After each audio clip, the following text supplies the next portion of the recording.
And as the strains of Like It Better by Bright Child fade away, it's time once again to welcome you all to the Echo Chamberlain live stream. And boy, has it been a cultural desert out there. The last couple of months have been awful, with little happening.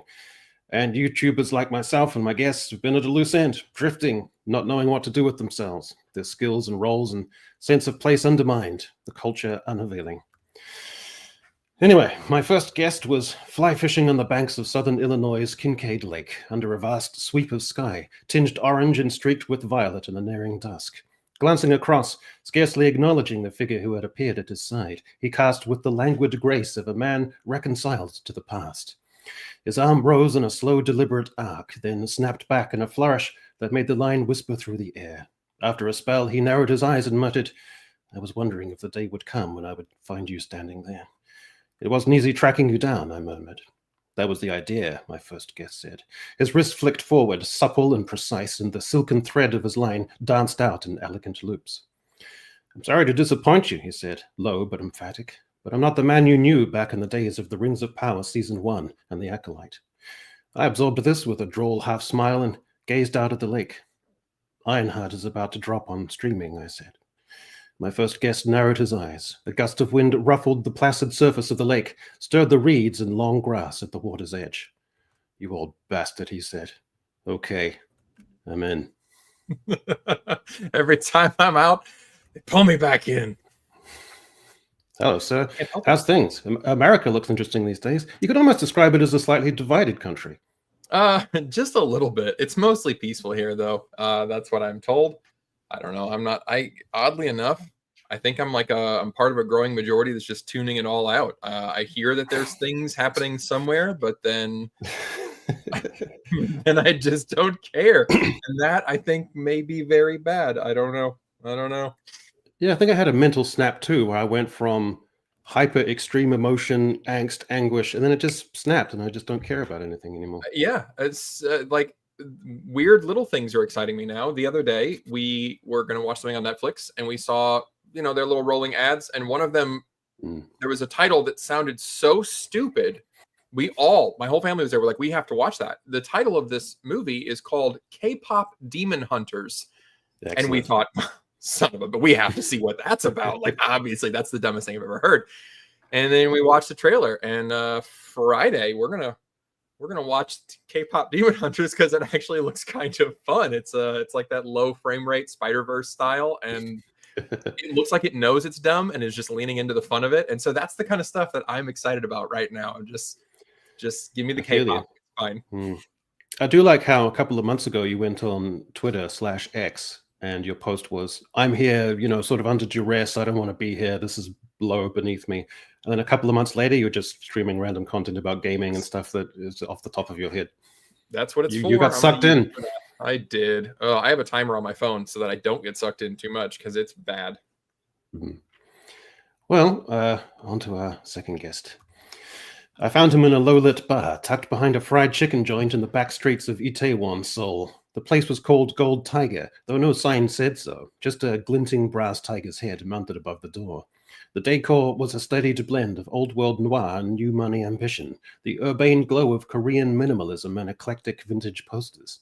He sat alone, nursing a bottle of Jeju Wit. I slid onto the warm leather banquette beside him. "You weren't easy to find," I said eventually. "That's why I come here," he said. He regarded me coolly, hinting, dallying over long-forgotten rebellions and quieter, darker days. "I can't blame you for trying," he said, "and I'm grateful to you for adding some color to my day. But I'm not that man anymore. The days of Velma's trans friend and the penis-to-vagina song are behind me now." Outside, the rain began to needle against the window. "Sue Storm has been highlighted as the de facto leader of the Fantastic Four," I said. My guest said nothing, just stared at his bottle. Then he made a curt, fatalistic nod. "All right," he murmured. "You always knew how to push my buttons." He reached for his coat. How's it going, lads? I have to say, I don't think my hiding skills are very good. I chose the most popular place in Korea with foreigners as my hideout. Well, my research skills are limited. Give me a break. No. Itaewon's great fun. I had good times there. All right. Yeah. Cool. How are you doing, sir? I mean, you're someone whose profile is so massive and gigantic that you can weather any storm or any drought when it comes to the culture. So Yeah. you're fine. Well, yeah, I look. My channel's not tied to the now. My last video I think was just about a 5-year-old short movie. I love that. I love going back and just finding these bizarre little hidden gems of the woke era that nobody's ever heard of and bringing them to light. Whether it's an advertisement or a short film or something, because some of it, it's so weird and bizarre. It speaks to this truly odd place that American culture was in at the time. Yeah, it's very much a cultural artifact now, isn't it? That all those things are mined culturally. Almost like a cultural historian now at times. It's great. I love it. Yeah, what a cool position you're in, that you can find something obscure like that, and you've got such a big and devoted fan base that whatever the subject is, they'll just back you as the person they want to see rather than the subject material, or in that order, if you see what I mean. So yeah. Cool. Okey-doke. Now, third guest. The yelps and staccato growls of the pent-up new prospects carried reverberantly through the athletic center. The smell of liniment and sweat was pungent, and my next guest watched on, narrowing his eyes at Pin's overly frenetic and ill-disciplined grappling. This was, after all, a man used to melee, who had endured a rib broken from his spine. He didn't take his discerning, disapproving eye from the students on the mats as I sidled up alongside. You could have saved yourself the time, he said, finally sparing a glance before bellowing at an aspirant that his footwork was loose. I'm not in the game anymore, he said to me. I allowed for this, then said, in the Superman teaser trailer, a dude's teeth get punched out and the teeth seem to bounce off the camera in slow motion. I saw the strike at a deep and familiar register. He made a little wince of succumbing to the inevitable. Then he nodded curtly. Okay, he said. I guess I'm up for one last ride. I was gonna say, I like this like Dirty Dozen thing you got going on with our intros. Almost like each one's its own episode before we get going. It's awesome. But it's great to be back, man. I haven't been on in a while. It's been a minute. Yeah, I had some obligations for a little while, but my schedule has laxed a lot, so now I'm able to make more appearances. So I will be. You're very welcome. It's been like, a couple of months. I don't know, even longer. But always glad to see you. Always glad to be here. So, now, to our next guest. In the desert swelter, heat waves shimmering in the distance, I trekked up to the door where my next guest resides and pushed it open. After a few seconds of my eyes adjusting to the gloom of the interior, I made him out, being rogered senseless by Uncle Owen, who was haggard, snarling and grunting with base lust, self-loathing transmuted to loathing for the figure he was pummeling. My guest's eyes lit up in paroxysms of pleasure, hydraulic and seminal fluid trickling and smeared over his chassis. Jesus Christ, I hissed, have some self-respect. But my guest's wails of erotic yielding, scarcely distinguishable from distress, were cut across by Uncle Owen, who bellowed, "Shut the fucking door, get out of here!" To which I complied. Half an hour later, after smoking a cigarette and drinking some blue milk, my next guest waddled over, contrite, self-conscious, and imponderable morbid insecurities projected diffidently as defiance. No words were needed, or rather, I wasn't willing to expend the effort of summoning the words up.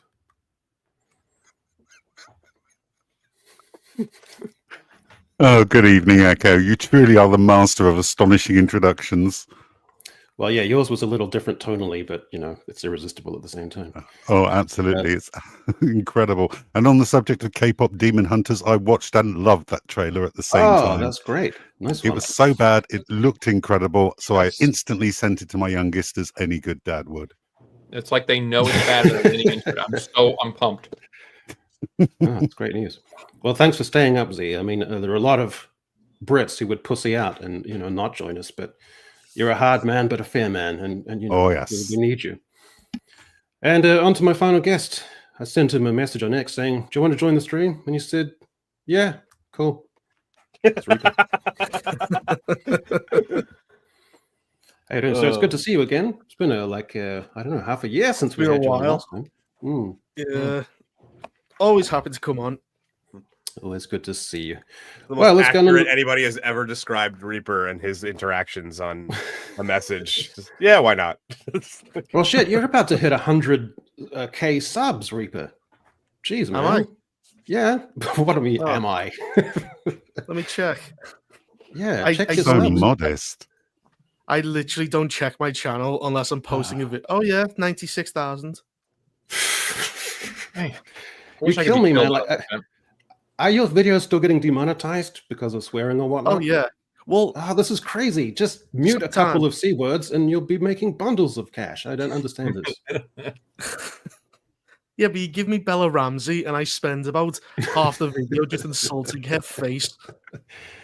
I know, but all those delicious pounds and pence that you could be raking in just by deleting a couple of C words or just putting a beep sound effect on them. Unbelievable. Well, didn't even know he was on the 100K. Swearing is not worth having. I guess so. Yeah. So, well, you're authentic. I'll give you that. Anyway, let's get into the stuff today. So I wanted to start off with a cool little thing here. This is from Dan Murrell. He did this chart. I wanted to look at the Acolyte because the final numbers came in. So this is the millions viewing totals in millions of hours on Disney Plus. Of course, The Mandalorian top because it's got 3 seasons, and then Andor with 2 seasons. And then we get into the 1-season ones, and you've got Book of Boba Fett, 83 million, Obi-Wan Kenobi, 71 million, Ahsoka, 67, and then a plunge down to a total of 20 million for the Acolyte, which is astonishing. It's almost quite beautiful how low that is. There was no audience for it. The modern current day audience either doesn't exist or didn't turn up, which is beautiful. I think we all collectively got more watch minutes. Probably. I think so, yeah. The Acolyte.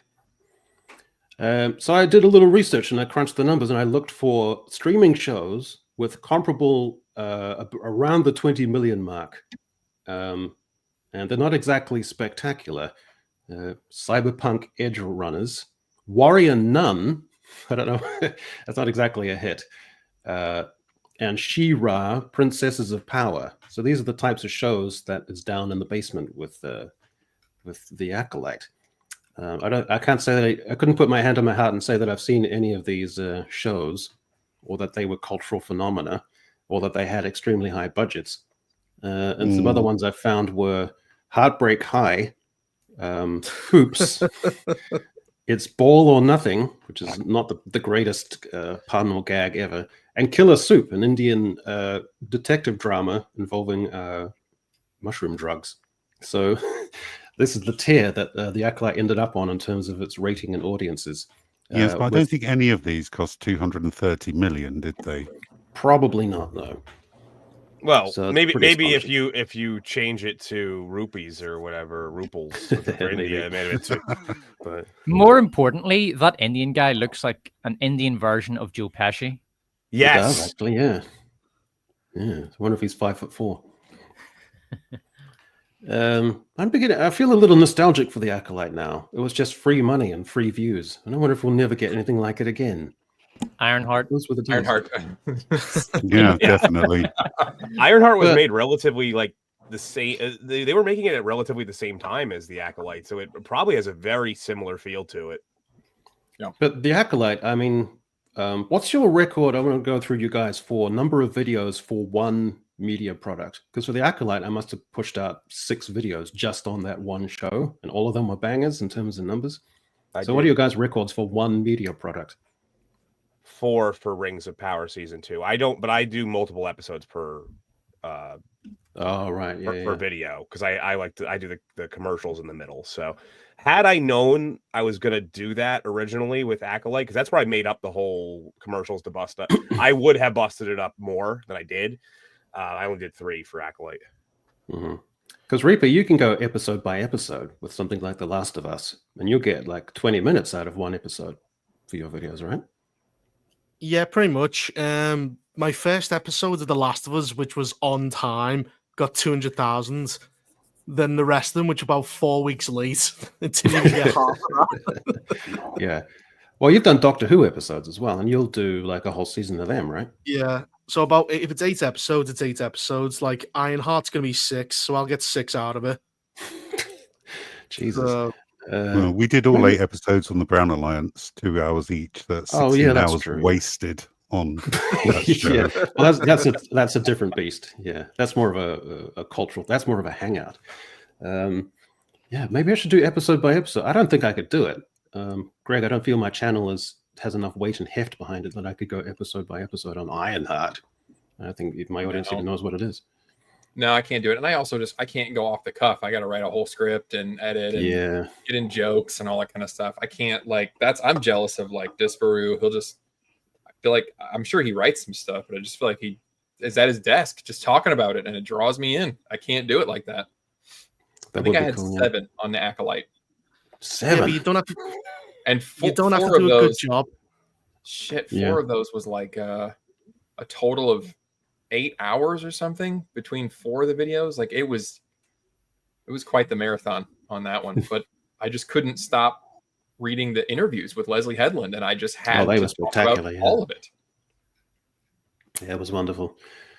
Anywho, I also wanted to show you guys Pedro Pascal's release schedule for 2025. So April 4th, Freaky Tales, and then literally a week later, The Uninvited, and then 2 days after that, The Last of Us Season 2, and then he was at a loose end for a couple of months, and then The Materialists, and then 5 days or a week after that comes Eddington, and then 1 week after that is the Fantastic Four First Steps. Yeah. So that's Pedro Pascal's release schedule. I don't think I've seen anything like this in contemporary culture. I can't remember the last time an actor was this ubiquitous in Hollywood. Yeah. It's back in the 60s or 70s. They had a policy back then of, they'd just take whatever was on offer because they needed the job. But this is of a different magnitude. I think Will Smith was everywhere in the 2000s. I remember that. Yeah. But not like this. Not like this. He would have like a movie every couple months, but it wasn't anything. He was a bit more selective, I think, because he was box office at the time. But this is just nuts. By August, we're all going to have PP. Yes, yeah, I've been there. Say it. Lost the bet. PPSD. Wore the fuck out. PPSD. Every time PPSD, we're gonna have Pedro Pascal, fucking syndrome here. It's gonna be crazy. Plus, he even crops up. Box. Yeah, he does. He's perfect. I have a little bit of respect, I guess. You guys ever schedule so many streams in 1 week and you're exhausted? Like this guy's putting out multiple movies a year, and I feel like such a baby for not being able to do 4 streams in 1 week. One thing I do like about Pedro Pascal is he really embraces his role as the worst dressed man in Hollywood. His fashion sense is just fucking abysmal, and he owns it, man. He's all in on it, and I love it. Yeah, I think my favorite will be the red coat cut at strange angles with the black, almost knee-length boots. That was quite spectacular. Yeah, he's one of a kind. So that's the thing. Not only does he saturate it with content on the screen, but also in social media and stuff like that as well. So they really need to check that dude's hard drive, though. That guy's got something weird going on. Some of the stuff, far too much odd touching. Yeah, he is one of the more insufferable. I don't follow celebrities because like 999% of the human population, I don't care about their opinions. But he is, from what I've seen, he is one of the more insufferable celebrities when it comes to online takes and his social media presence. Yeah, he's a twat. All right. The thing is, though, he is justified in getting away with shit no one else would because he's in every box office hit, so you can't get rid of him. He's protected, and because he's checks every box. Sorry, part of the new generation of half Caucasian, half Latino. It's a new generation they've got where Hollywood seems to have done a calculus where that's the sweet spot for getting. It's inclusive, but also okay for China. So it's that sweet spot in between that they've found. So Diego Luna, half and half. Zendaya, half and half. Pedro Pascal, half and half. The guy who played Finn in the Star Wars films. No, not Finn. The other guy. No, he was unbelievably black. No, the other guy. Dameron. Dameron. Go colorblind for the fucking win.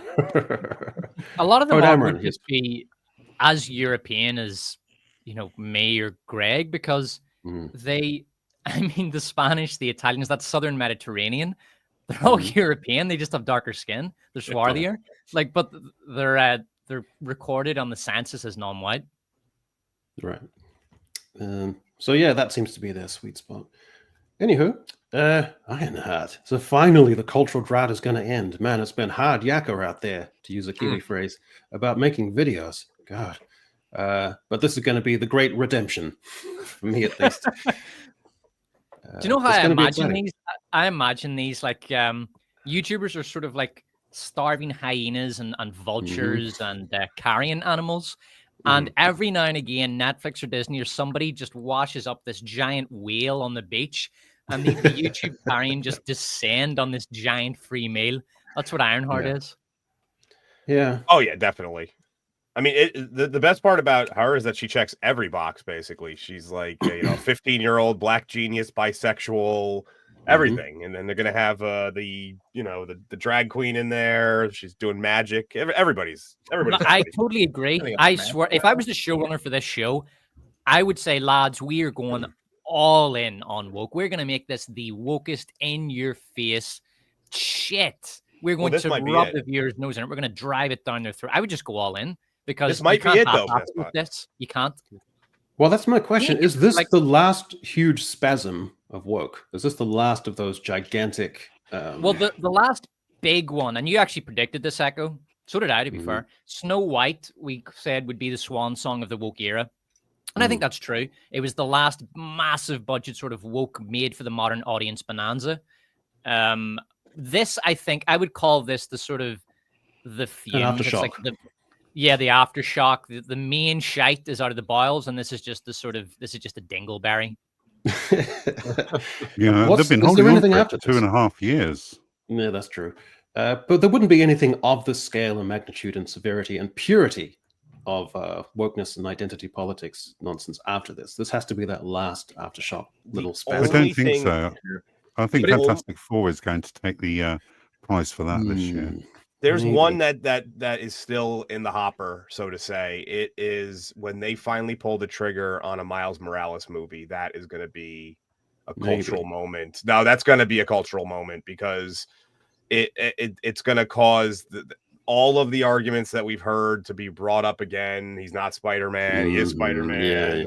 You know, he's so once they finally do that, which I wouldn't be shocked if that's in the near future, because they probably want to get out from the Sony connection at some point. And I don't think they need to keep Sony for Miles. I think they could go their own route with him. It's weird the way that the contract is worded for that. Hasn't he already got a trilogy? He's in the Spider-Verse. Yeah, but I mean a live action movie. I mean when they finally bring him to the MCU, which could be right. I wouldn't be shocked if it's after Secret Wars and they start to set up for that.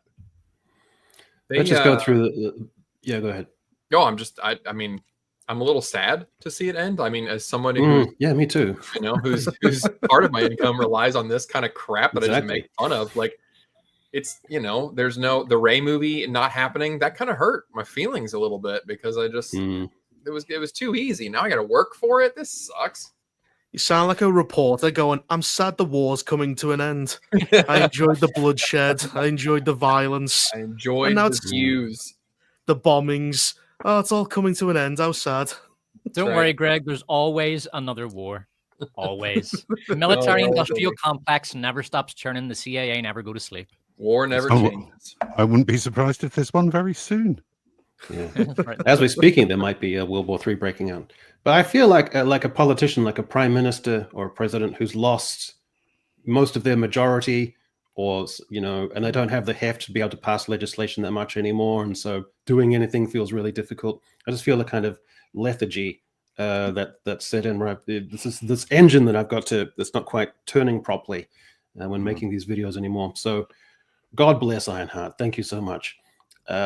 But, so she's at MIT. She's a tech genius who's brilliant at STEM. She's bisexual. She's black. She's brilliant. But I just needed, as DarkHour alluded to, I just needed that little extra sweetener, that little cherry on the top, just that little thing to push me over the edge. And here it is. Oh, so she's starring in the show. Shea Coulee is an American drag queen. Singer, rapper, looks actor, like the fish from there was the fish from Shark Tale. Remember that movie? That's what that looks like. So she achieved international say fame she, after. is this a biological woman? Or is this- Obviously no. not. No. Oh, you of wouldn't course even he know is. though. You wouldn't know these days because it could just be a woman with freaky plastic surgery. Yeah, that's true. Yeah. Look at the Adam's apple. It's bigger than a balls. So she competed on season 9 of RuPaul's Drag Race. I'm not sure if that's the same season that Maestro's actress from Doctor Who was on. Jinx Monsoon, I believe. Yeah. Continued their musical career, starred in their web series, podcast, and has embarked on domestic and international tours, including Work the World, Haters Roast, and I Just Need One More to Get Me Over the Edge, and a Drag Queen Christmas. Yeah, it got me there in the end. So that's it. They put everything woke and identity politics and perfect into this show. So it's going to be great. Like there's 20,000 views I'm staring at the screen right there. There you go. Echo, go ahead, share that screen. Let's see what we got here. Can I add this to the stage? I got to remove my one and then put yours up. There we go. That's the fish from right. Tail. Well done. Yeah, good call. Except that fish looks female. Yeah. I wish that we Well could put done. them both next to each other. Unfortunately, you have to remove one of the pictures there. That's catch. what I thought of immediately. Like, look at that. It's perfect. Yeah. So, like I said, I don't think we'll ever get anything this pure in terms of identity politics in a show again. And I feel a little bit solemn about it because it's been a great ride. I don't know. So it'll come back in like a different form. And I'm actually interested in what you guys think. What's the next thing? It's not the trans thing, because there was a brief moment where they thought that was it, and then the whole audience said no, but 100% fuck you guys. So that didn't get like a 10-year ride like the last 10 years of woke. What's your next vote? My thing, I think they're gonna fall back in the old standby. We're gonna do eat the rich shit. We're gonna see that come back up for a while while they lick the wounds of the woke death. Mm-hmm. I agree with that. I do think they will go that route because that's what's popular right now anyway. But they are probably going to have to do slow back steps toward it. I wouldn't be shocked if they have to go from, the non-binary, trans, all this stuff. And then it's like, okay, now what's shocking again? Gay and lesbian. We're kind of right there right now where they're going backwards to that. A lot of the energy that was devoted to the trans movement was almost immediately transposed over to Palestine. That is the big thing for the left. Yes. At the minute, they had a bunch of actually the protests in the UK, the pro-Palestine protests, really hurt their cause because they were so aggressive and they put people off in such a big way. But I think Palestine is sort of their thing right now that's absorbing all of their energy. And it's kind of become a mono cause. Like in the LA riots, there's people running around with Palestinian flags. What the fuck has Palestine got to do with the LA riots? But it's just sort of part of this big mono cause. Well, it's the perfect triangulation of all their causes. It's racism, it's anti-colonialism. It's basically got everything they could possibly want wrapped up and in one cause. Yeah, wealth inequality. Yeah, you're right. Wealth inequality. Has anyone besides me seen movies that are that nonstop? Has anyone besides me seen the one of these weird, or it's like you'll see, it doesn't matter what social media, whether it be Twitter, Facebook, whatever, where you have like this far left, person who's on the Palestine bandwagon, then you have like legitimate neo-Nazi on the other side, and they're kind of agreeing on the same thing. And I'm just like, I never thought I'd see this world where these two groups were agreeing on like how to handle bear Israel. in mind, DarkHour, Nazis they're sort of thought of in the popular consciousness as right wing, but when you actually examine their ideology, Nazism is a very bizarre mix of far left and far right ideas. Yeah, it's really that a is strange true. ideology when you get into the details. It was more of like these two groups that historically have butted heads. Oh yeah, I know. Are kind of converging on this one topic. There we go. Someone just said a political horseshoe in action, and it's crazy. I never thought I'd see the day where this happened. I love it. I love whenever I see it. I just sit back with a bucket of popcorn. I'm just like, go on, you crazy motherfuckers. No, it's Greg, how distinct is the like the Tea Party movement was basically around the idea of don't tread on me, and then you've got this left-wing driven No Kings movement, which is also basically don't tread on me in terms of freedom. So this is all just one huge swirly soup now. It's crazy. It is, and I always take every chance I can get to just hey guys, the Libertarian Party wants you because it wants to shrink the government. Everyone says they want to shrink the government. They just want to shrink the government when the other side is using it. Everybody, let's all get together. We want to shrink it. No, the overlap stuff is weird because I'm halfway following the LA riot thing, and I think it's about immigration. And I see people that keep talking about, you need the immigrants because it's migrant labor, it's cheap labor. But these are the same type of folks that call cheap labor like wage slavery. So I can't figure out if they want the people to be paid less or they don't. I don't know what that's about. And then the Tea Party thing turned into kind of got merged into the Republican Party, but they were all about less government spending. And now we have like a big, beautiful bill that we're all excited about. That's like more than any other bill in the history of the country. Like, I don't know. There's so much overlapping of the sides. It's real fucked right now. And it's DarkHour is right. Just get the popcorn out. Just laugh at it. That's all you really can do right now. Yeah, the BBB slated to be 5.1 trillion over 10 years. So I can't even get my head around that number. Astounding the way I look at the debt and the deficit and all that is just fuck it. Don't pay them. Whoever we owe that money to, who cares? It's just numbers. Move them around. Say something happened. I've watched the NFL. I know how salary caps work. Okay. Well, here's where we're actually at, because now we've reached the apotheosis, this trembling, shimmering, perfect pop cultural moment where Captain America is black, Black Panther. And Black Panther is white. We did it! Yay! We got to the perfect circle. So Marvel Comics announces T'Challa's white son, Katima. Is this his adopted son? No, it's a future Black Panther and King of Wakanda. So how could it be T'Challa's son if he's fully white? He got none of his dad's DNA. Yeah, he only got the white. All from his mom. His mom must be white as snow. It reinforces the stereotype of black guys going after white women, which is like, that's been a joke. Mel Brooks in the fucking 70s. Yeah, I can't wait for Ryan Gosling to play him in Doomsday. Where the white women at? That'd be fantastic. Yeah. So we're going to have, it's astonishing, but I never thought in my lifetime you'd have a black Captain America and a white Black Panther. That's astounding stuff. That's perfect. So, of course, I went on to the one source which is going to give me the best lols and fun, which was Reddit, to see how they reacted to this. Commenters I please notes, even if he was the kid, wouldn't look like he could sing in One Direction. So he makes a good point there. We can't have a MFN thing even if it ain't real life, lol. Bruh, you're in the wrong era. It's not the 1960s anymore. Entertainment contains so many diverse cast and crew, it's become the norm now. The king isn't chosen by color, it's by blood. You're basically saying T'Challa can't get it on with some snow bunnies. Damn. Black Panther can nut in anyone he wants. That's my king. So that's the perspective of Envision J. That's the most based that you're going to get on Reddit, I think, right there. That's... Acceptable Victory 38's perspective was like Drake's son, not even biracial. Drake is white man. I ain't ever seen a single N-word produce a blonde blue N-word in my life. N-word did the impossible.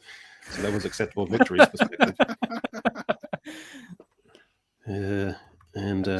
King Karaka. This man is not black, bro. He looks like he comes from the Seven Kingdoms, bro. This man is a full-blooded Lannister, bro. BFR. Straight up Lannister, bro, says Inevitable Song 7085. So that was the perspective of Reddit. But so I guess I got to ask you guys the question: is this patently ridiculous? And are we so desensitized to nonsense now that we can't even summon up any kind of emotive response to what is plainly the most stupid thing imaginable? Like even Daniel Kibblesmith would look at this and go, "Whoa, man, I don't know. This is getting too woke now." Like you can't get any more stupid than this. It is stupid, but what goes around kind of comes around. So many white characters that turn black, people are kind of laughing now. It's finally coming for them. So it's kind of like more petty vengeance, if you want to call it that. The fact it's a blonde-haired, blue-eyed, pale-skinned person is what makes it best. Yeah. But it's not vengeance because the people making the comics are so identity politics driven that they don't see this as any kind of impediment. In this mind, in a kind of twisted, weird, incomprehensible way, this is progressive. So this isn't reactionaries taking a snarky little dig. This is progressive people taking to a hyper extent of progressiveness that there should be no impediment to their being someone from a different racial background taking on the role of T'Challa and being in the Well, it king makes sense. of a It black makes kingdom. sense from the kind of world building that has come out of woke diversity casting and woke ethnography. And you see it in fantasy series like Rings of Power and Wheel of Time, whereby you go to a little village and there's only 50 people in the village, but it's like 12 different races from basically everywhere in the world. Now, that's biologically impossible, right? Because within a couple of generations, such a population would breed themselves into some sort of ethnic homogeneity. But if you can have that, then you can also just have a white guy pop out of a black guy's ball sack. Like biologically, it makes sense. It's the same logic. It's just this confused abiological, non-scientific world build whereby the whatever the designer or the showrunner is feeling that day just ends up the ethnography in the world. It's just a natural extension of what they've already created. It's nothing different. You mean they've gone full retard? Well, they never weren't full retard. That's what I'm saying. They were always full retard. Who wrote this one? I'm going to look it up real quick. But if this was a book from 1925, it would of course be laughed off as the most hilariously reactionary, strange thing that you have a white guy who becomes the the king of a black kingdom in Africa. That would be extraordinary. So yeah, I don't know. This is strange new territory. I just love that his name is part of Avatar, though, because the Na'vi are a stand-in for ancient savages and human savages. And the white man Jake Sully comes in and conquers them and takes them over and says, "Right, lads, here's what we're gonna do." It does have that sort of white savior thing going on, but at the same time, it's trying to be kind of old, not woke. It's like more like old-fashioned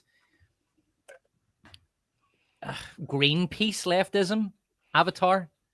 It's sort of hippie. Absolutely. It's sort of hippie leftism, but it's also doing the white savior trope at the same time. That's another one that's sort of politically bizarre, and it reminds me of this actually. And Avatar is also heavily anti-military industrial complex as well. So there's a lot of that. Which is because that didn't help James Cameron. He's such an asshole, James Cameron, man. Like his attitude is, I've had my career by having movies just where shit blows up and there's 5,000 guys killed and Arnold Schwarzenegger, blowing up a skyscraper with a fucking a jet. Right, I can do all that, but I'm going to burn the ladder behind myself so nobody else can do that because testosterone is bad and guns and violence and what a fucking hypocrite, man! What an asshole. Oh, but he's our James Cameron though. He's Michael Bay with a touch of class, and we love him for it. Great director, but the shit that he's done to basically, like he said things like testosterone is a poison in men's bodies, and he's come out, guns are bad and all this shit. You really do get the sense that he wouldn't get a start today because he's a white man, right? James Cameron wouldn't have a career today, and so many guys, rather than actually say that and say we're wasting a lot of talent because of this anti-white male purge that has gone on in Hollywood. No, he's on their side. It's very hypocritical and cowardly. And yes, he's a brilliant director, one of the great directors, but it pisses me off how he's pulled up the ladder behind himself. They've all done it. Everyone in Hollywood has basically come out as a traitor and told people to fuck off because that's the current thing. Like in COVID, how many people... Remember Arnold Schwarzenegger? Everyone's going, oh, he's so base now. But then in COVID times, he was going, screw your freedom. All these people, they'll just say whatever the fuck they're told to say. They're all monkeys at the end of the day. That's true. That's true. I've said that about a lot of celebrities in the past, that a lot of them just follow whatever they think is the thing that will make them popular. And the one that I said that was the most was what the hell, Captain Marvel chick, Brie Larson. Brie Larson, yeah, I said Brie Larson doesn't have any thoughts. It's just whatever someone's telling. Hey, this will make you popular, so just go do it. Yeah. It's like Yeah. What happened to her lovely?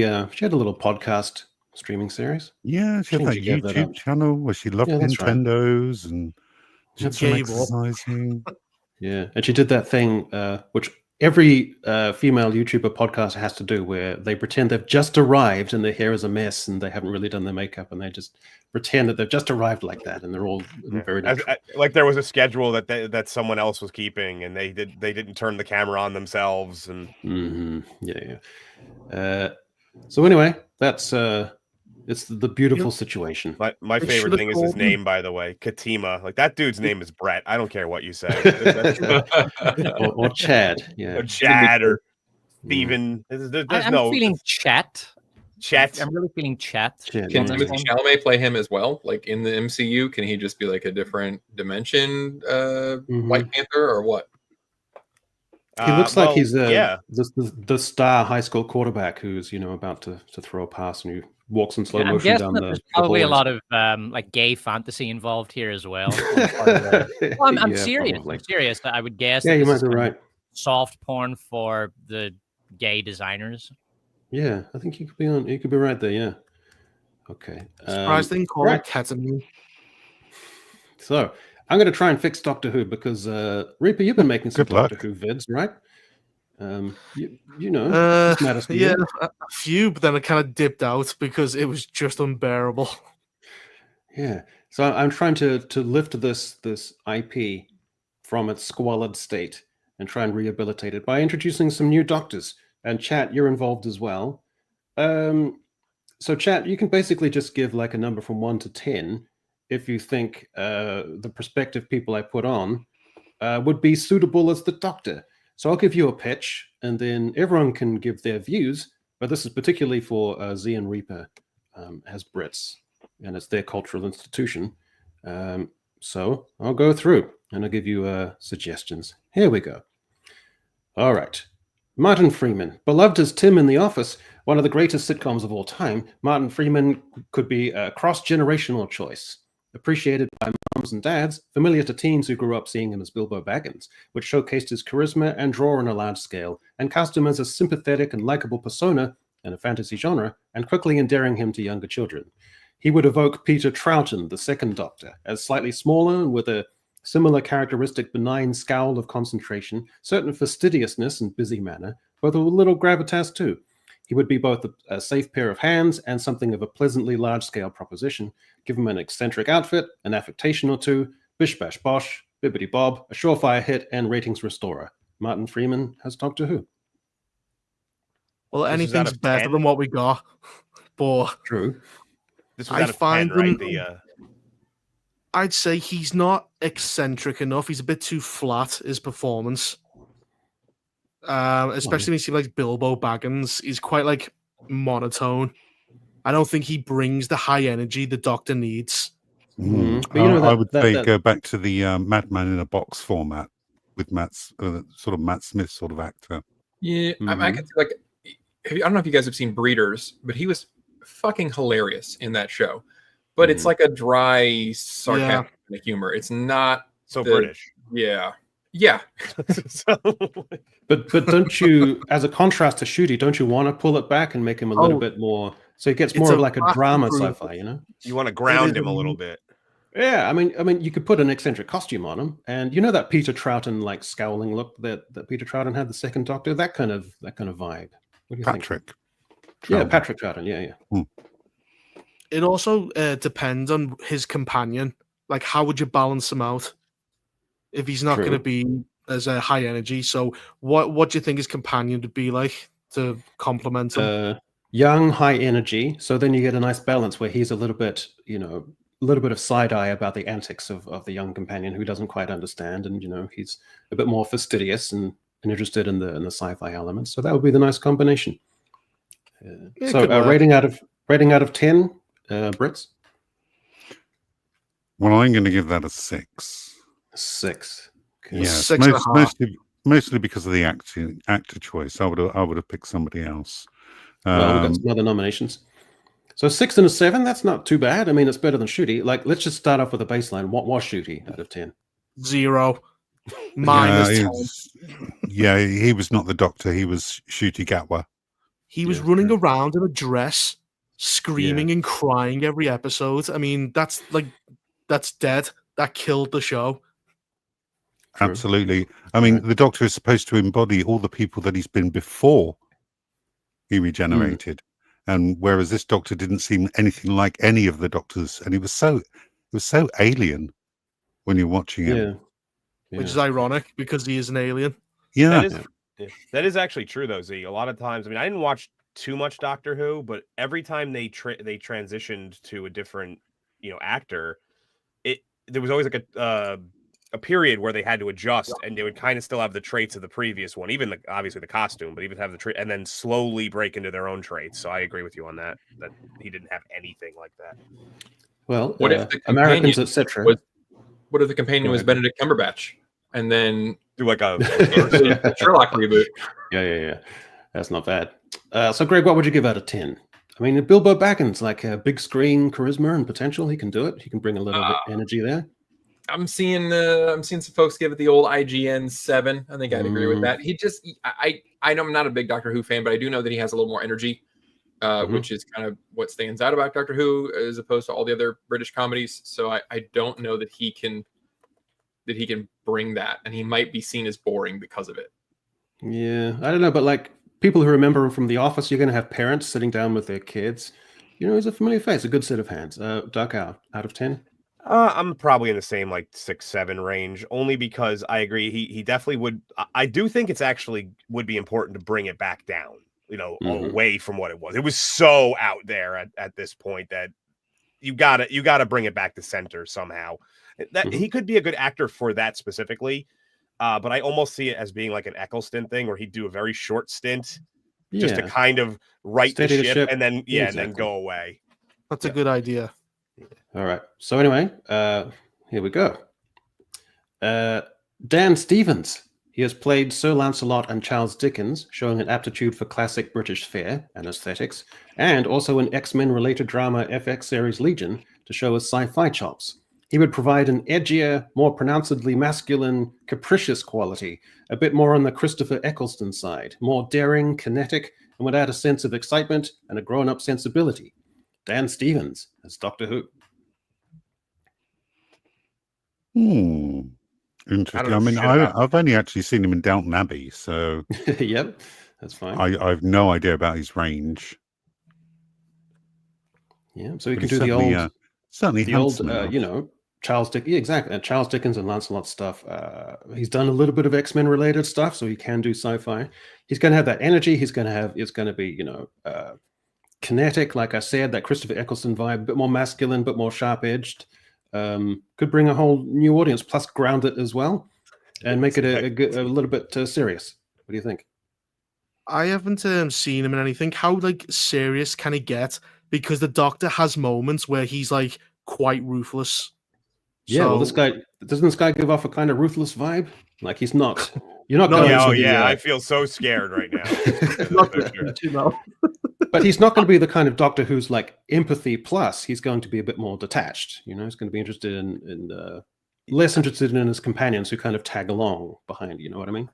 So here's the thing that's coming to me right off. So I'm with Reaper. I barely know anything about this actor. But the first thing that comes to mind when I see him is trying to bring back a female audience, which was kind of the route obviously the route that they went during, the Matt Smith era. They wanted that, and also especially during the, the David Tennant era, because it was the romantic aspects and all of that.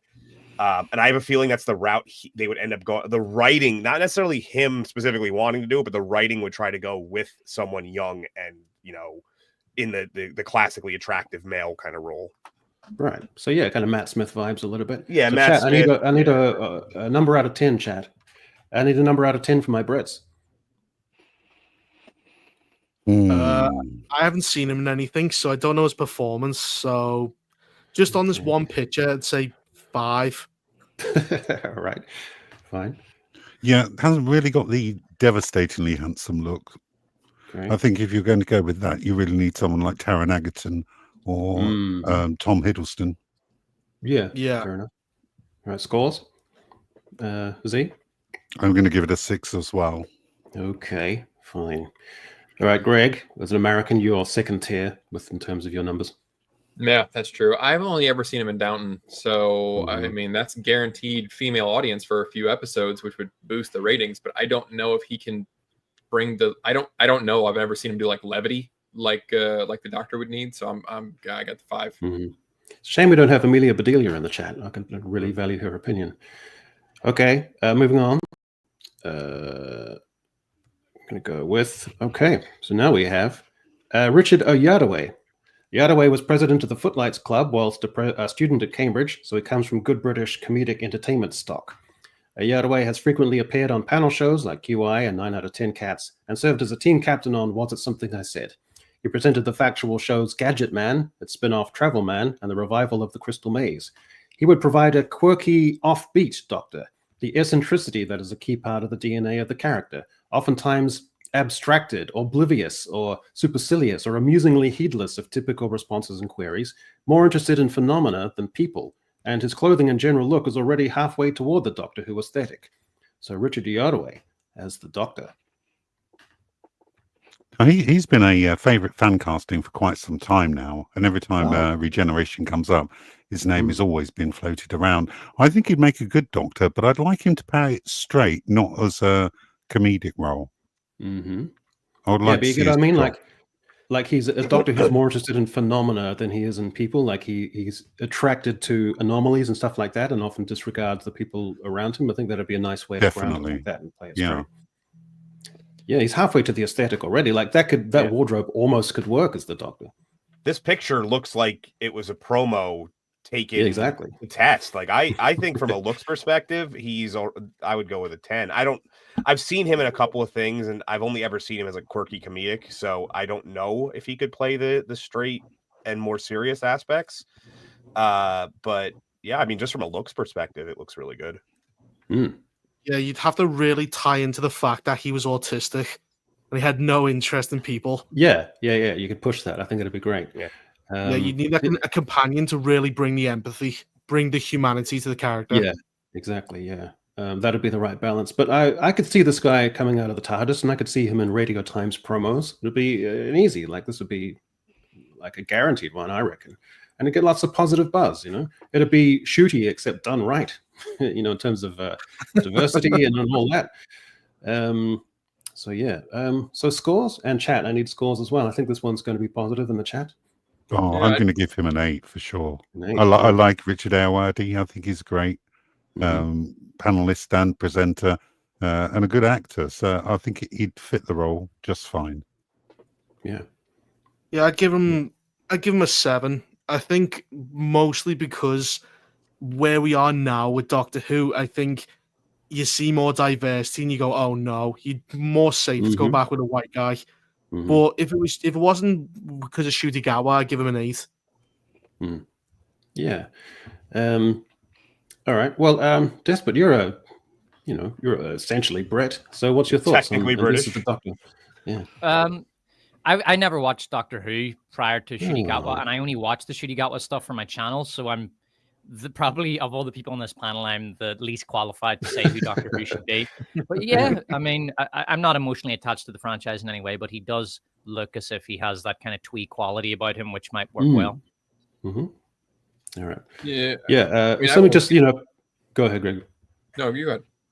I just think that he's got that something very sort of off kilter that I think really suits the Doctor. There's an eccentricity there, but also a strong intellect, which I think works really nicely. He looks just crazy enough to be intelligent, kind of thing. Yeah, in this picture specifically, he looks very much like I'm too busy trying to solve shit to do my hair, kind of. But equally, he looks crazy enough to get everybody killed. Yes, yeah. There's a little bit. Yeah, I mean, like I said, from an actor perspective, I've only really ever seen him in the IT Crowd. And he's really funny in that. So look at this comment. He reminds me of a mixture of Tom Baker and Jeff Goldblum. That's great. I like it. Okay, well that's pretty good. Any other scores that are yet to come? I think we've got everyone. Okay, well let's move on to Okey Doke. Michael Sheen played Aziraphale in the BBC Amazon Studios fantasy comedy series Good Omens, alongside one David Tennant. as well as 2 other fantasy films, Underworld, Rise of the Lycans, and Tron Legacy. He would be a less relatable, less emotionally accessible, more grounded Doctor, more mature and aloof, which would have the effect of elevating or redirecting the show slightly more into a proper dramatic sci-fi. He would be slightly more of an unknowable Time Lord, Sylvester McCoy in some respects, but more like the original Doctor, a professor type, capable, unflappable, and a sturdy, redoubtable match for Davros and the Master. The Doctor to restore a bit of gravitas and polish to the show. Michael Sheen as the Doctor. I think he'd be good. I mean, quite good. Yeah, as you said, brings a bit of seriousness back to the character. But Michael Sheen, Michael Sheen, but he can actually, he has a bit of range. He can bring that eccentricity the character needs. He can bring a bit of quirkiness to him. Mm-hmm. So he's still alien and foreign to the viewer, but as you said, grounded. I think he'd be pretty good. Yeah, because I think there can be a nice tension if the Doctor isn't so relatable and isn't so full of empathy that he's not distinctly human, the way that Ncuti Gatwa was just emotionally incontinent and gabbling and all over the place. If you have a Doctor who's aloof, who looks like he's, thousands of years old or whatever, and then you have the companions, and you get a nice push and pull of the companion wanting to have more empathy and that kind of thing. And the viewer kind of wants that too. So you just at the end of episodes, you have little glimmers of him showing empathy towards end of episodes, of the catharsis of an episode, That's how you could. You've also got to think what the companion is, because that's 50% of the show and how they complement each other. So would it be would you go with like a child? Would you go with like a younger woman? Would you if you went with a child, it would have a very weird implication there, just based on this picture. I think it'd make a very good dark brooding Doctor and wouldn't need a companion. I would go a season without having one at all. Wow. Just at least not a permanent one, maybe some temporary ones for like small arcs. But if you had his companion was a housewife from Hull, who's not impressed by anything, that could be a nice little contrast. So scores out of 10 for Michael Sheen. A difficult bet because the show is based on kind of emotional connection and stuff. So, but it has those other qualities. Well, I do like Michael Sheen, and he's got ties back to Russell D. Davies and David Tennant, so he would be kind of a preferred candidate if Bad Wolf were going to continue the series. He's an excellent choice. He's one of my personal favorites. So I would score that as a 9. Whoa! All right. Wow. 9 as well. Okay, great. DarkHour, Michael Sheen. I almost feel like this is the opposite of just what I said before, where from an acting and a range perspective, fantastic. The look is where I'm wondering how. So I do this. He would need a really good costume. They need to, there's.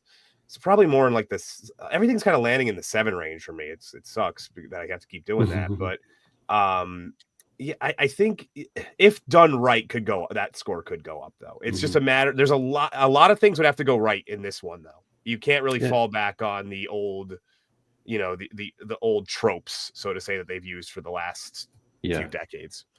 I'm thinking a costume with kind of Edwardian linen, something like that could work nicely. Greg, give me a number. I got to go 8 or 9. I mean, I know. Well, I like comedy, and I like the more physical comedy stuff. So, but what I continually realize that I get wrong about Doctor Who is that he is not just like goofy.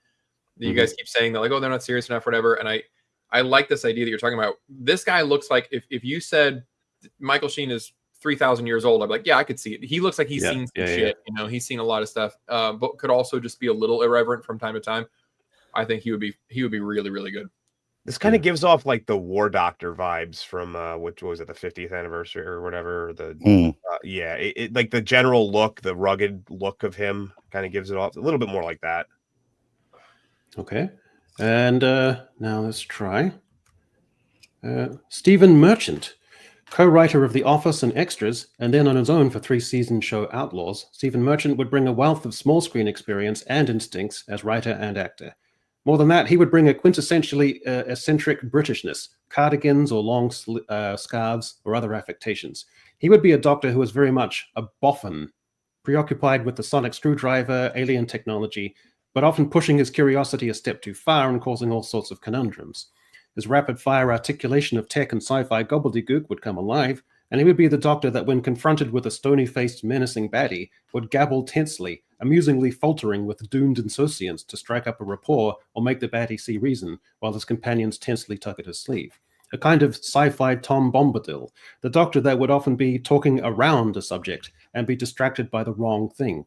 And yet, each episode would also have a cathartic twist where he would console or lay out some deeper truths to a stressed companion. Wisdom and acumen you recurrently forget he is capable of, and which would always come as a pleasant surprise. So, Stephen Merchant as the Doctor. I think it'd be really good. His height would be a bit of a thing. Yeah, he's They could work unusually around tall. it. Yeah, he's 6 He's foot like 7, but they could 6'7". work around it. But yeah, if you could work around it, because it's a bit creepy. He reminds me of Slender Man a little bit. You need a really tall companion, basically. Yeah. You need someone who you probably need a companion that's like around like 5'11" woman to make it look correct. This is But I probably think my there's favorite something- one so far. Yeah, in the British archetypes of, the tinker, the boffin, those kind of archetypes, I think he could be really good in bringing that kind of energy to it.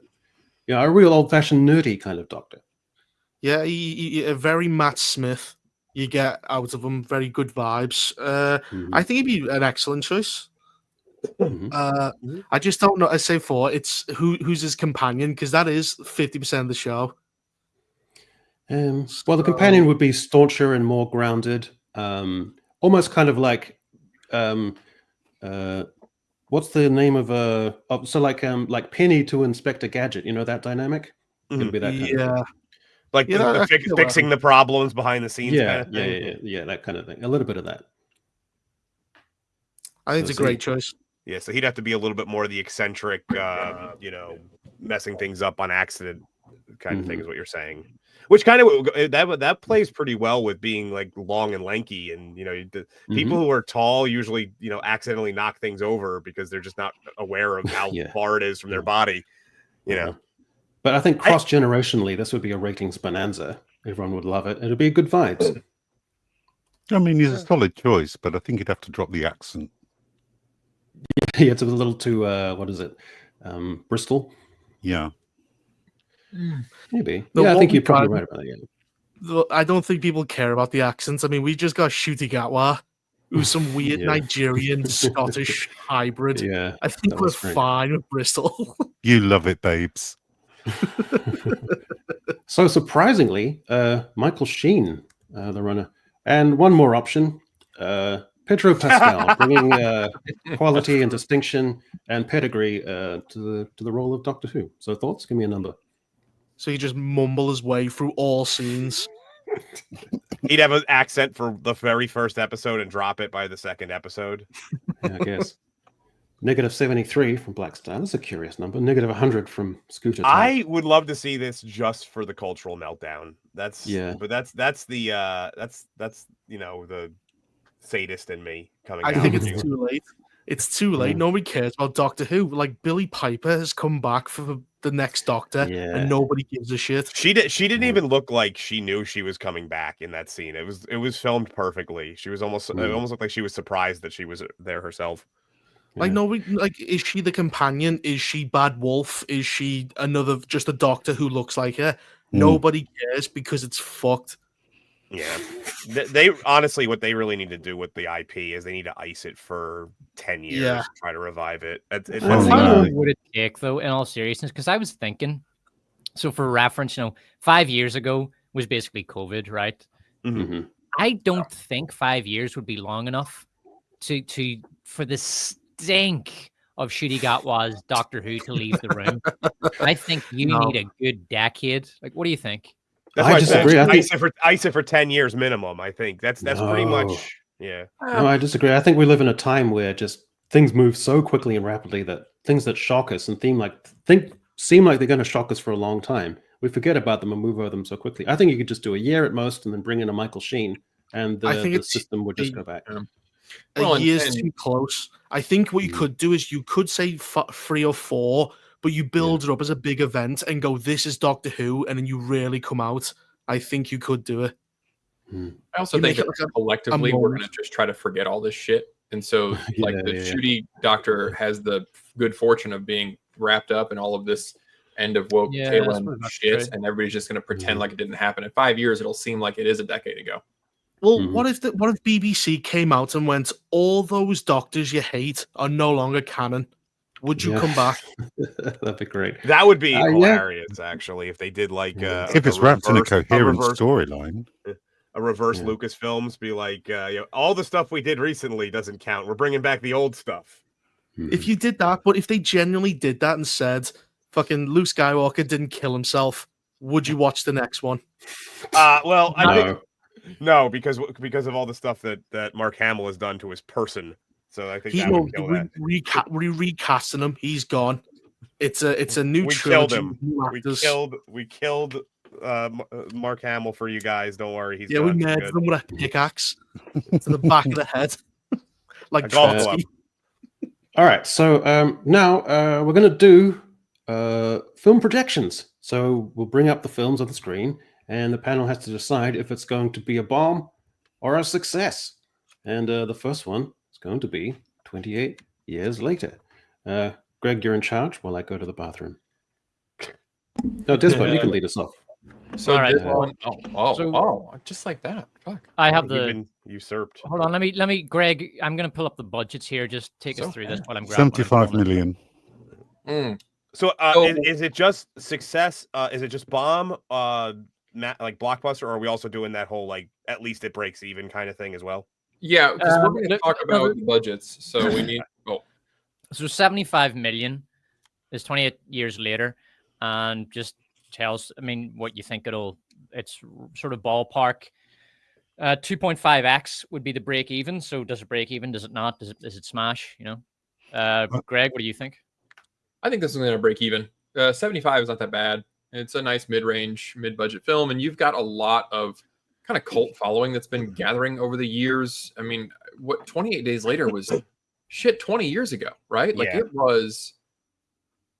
That is where Cillian Murphy's career started.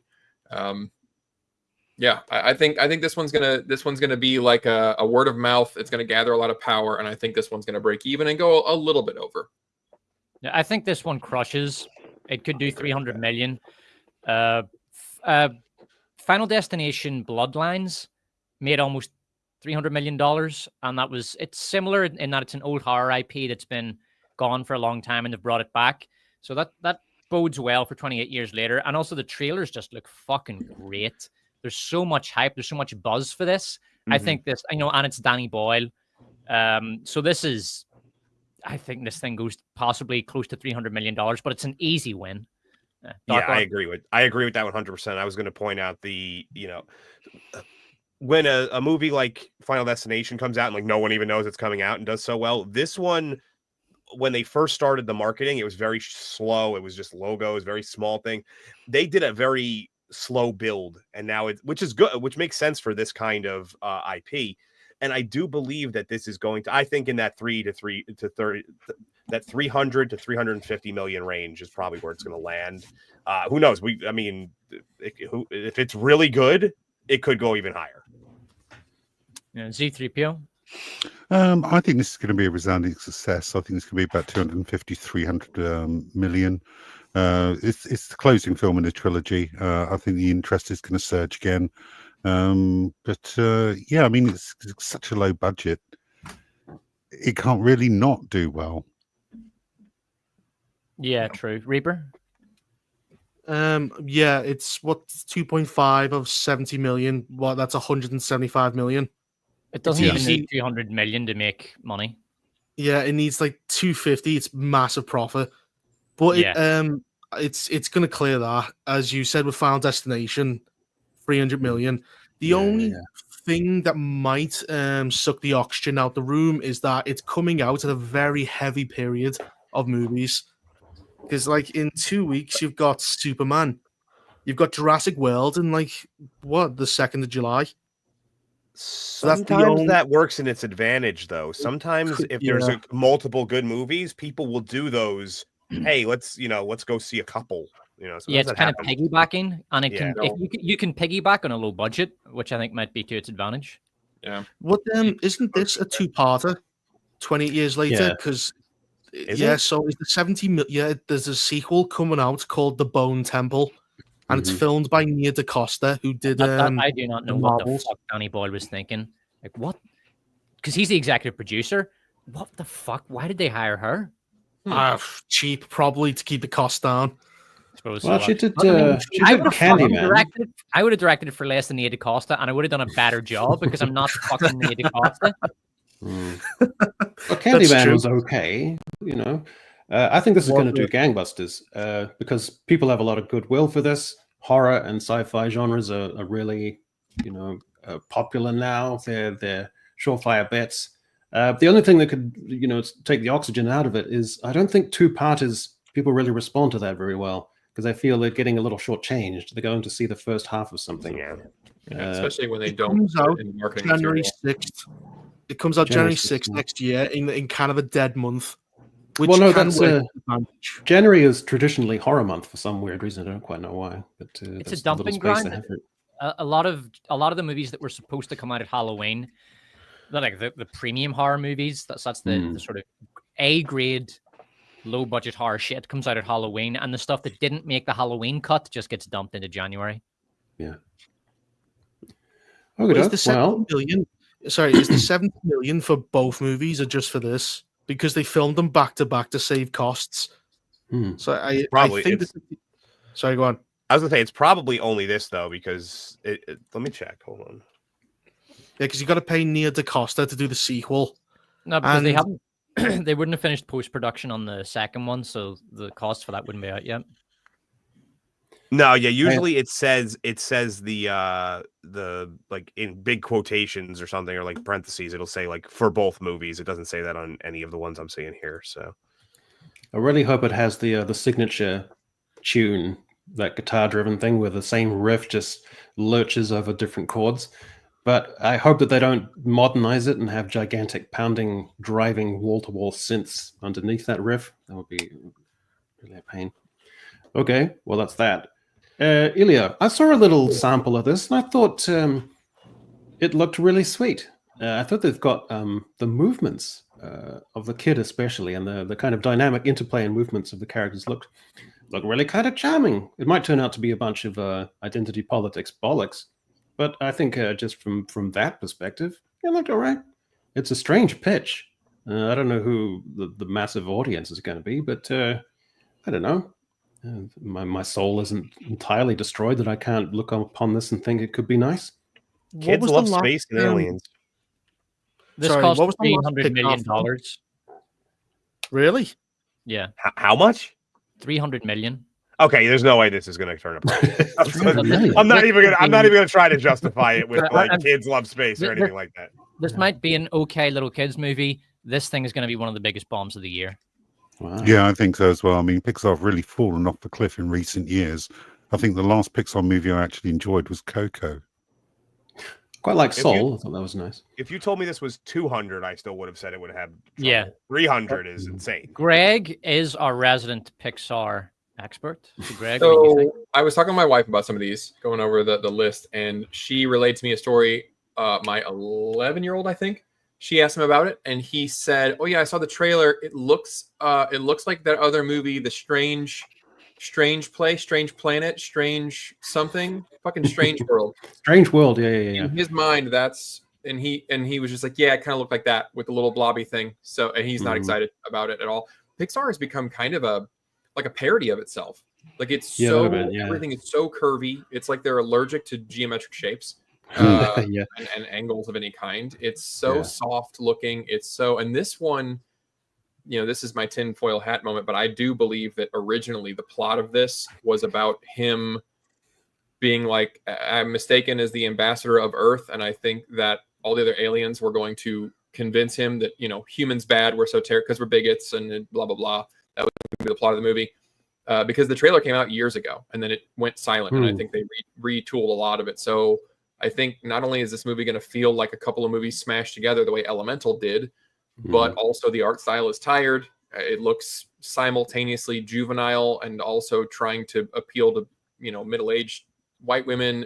I think this is going to be a fucking crash and burn on an epic level. Yeah, there's actually things that I watched Strange Worlds. I'm one of the few people who did. I actually was going to do a review on it, but I got sidetracked.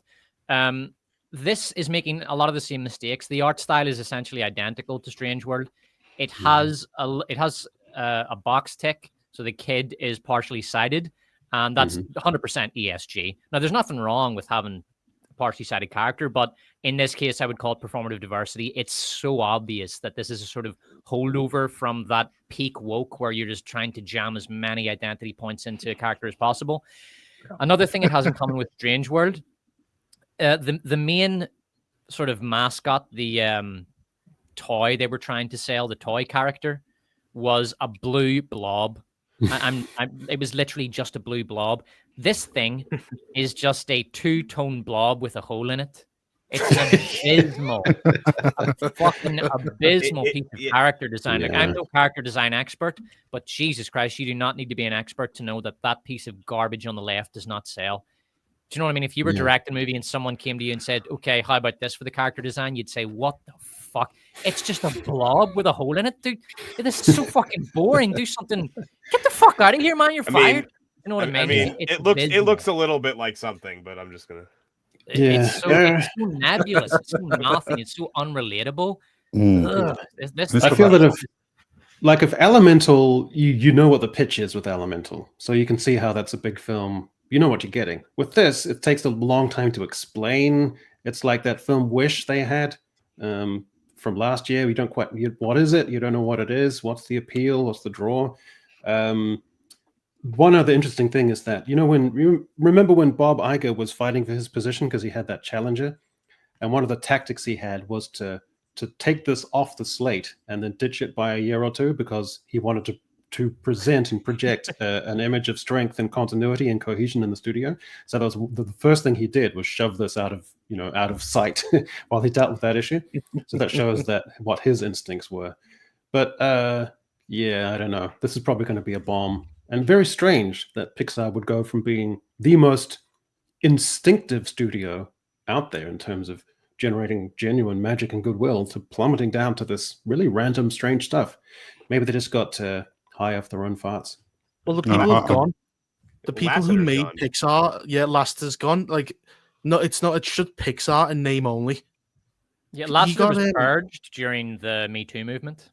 He liked to hug people. That was it. There's no evidence whatsoever. And he left to join, was it Skydance? Or he took a lot of talented Pixar crew with him.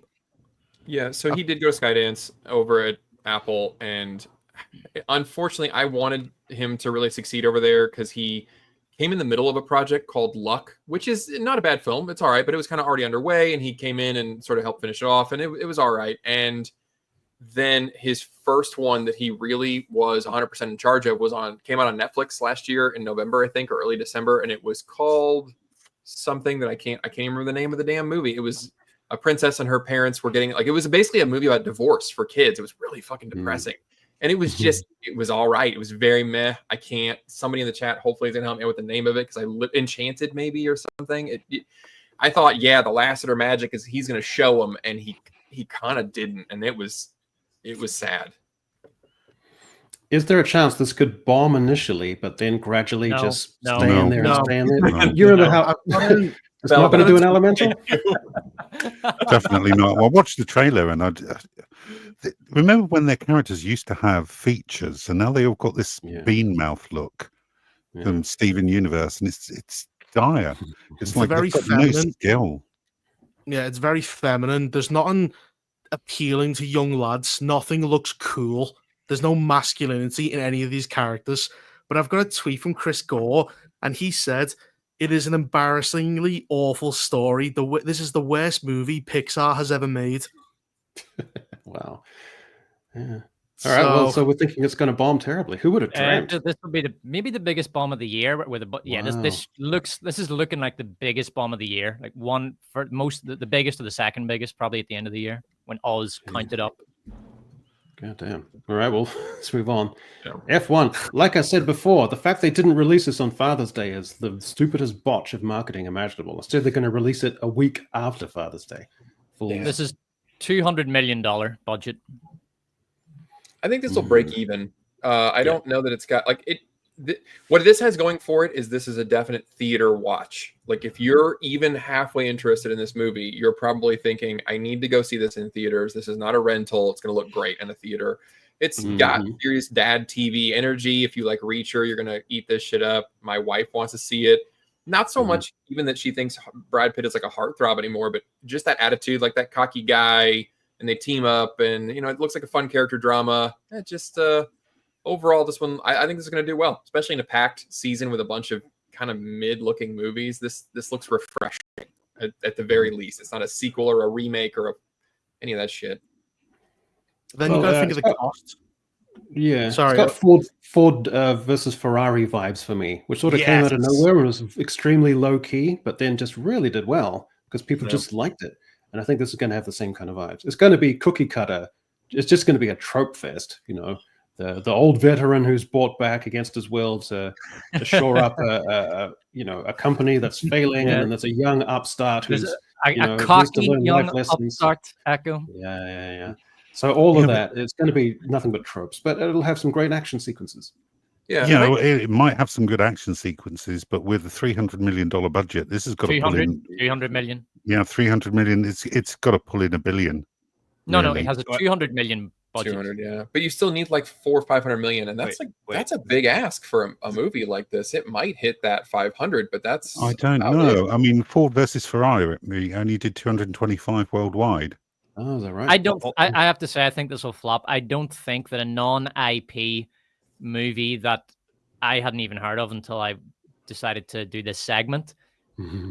There's no buzz for it, and it's non-IP, and the budget's just too high. I don't think this has $500 million in it.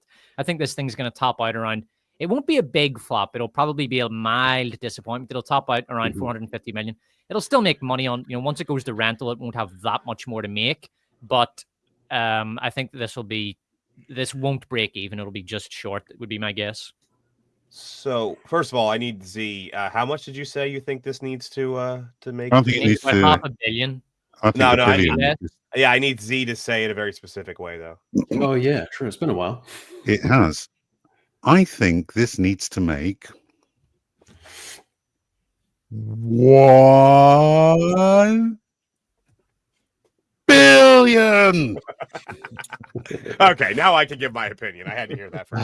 Thanks for that. So, that was nice. I do think that I'm kind of in the same spot as Despot, only because of the budget. I do think that this one thing that I think we're gonna see with this is the international interest is gonna severely exceed the American interest. F1 fans in Europe and even like down in like Brazil, they really love it. Yeah. So there might be some repeat views, some stuff like that, but I don't think it's going to be enough to make it a true profitable movie. Maybe break even, just kind of profitable, but probably closer to that like low grade flop. You're right about that global dimension, because you could go into the studio if you don't speak English, you don't even need to, because you're just watching tropes on the screen, so you know what's going on.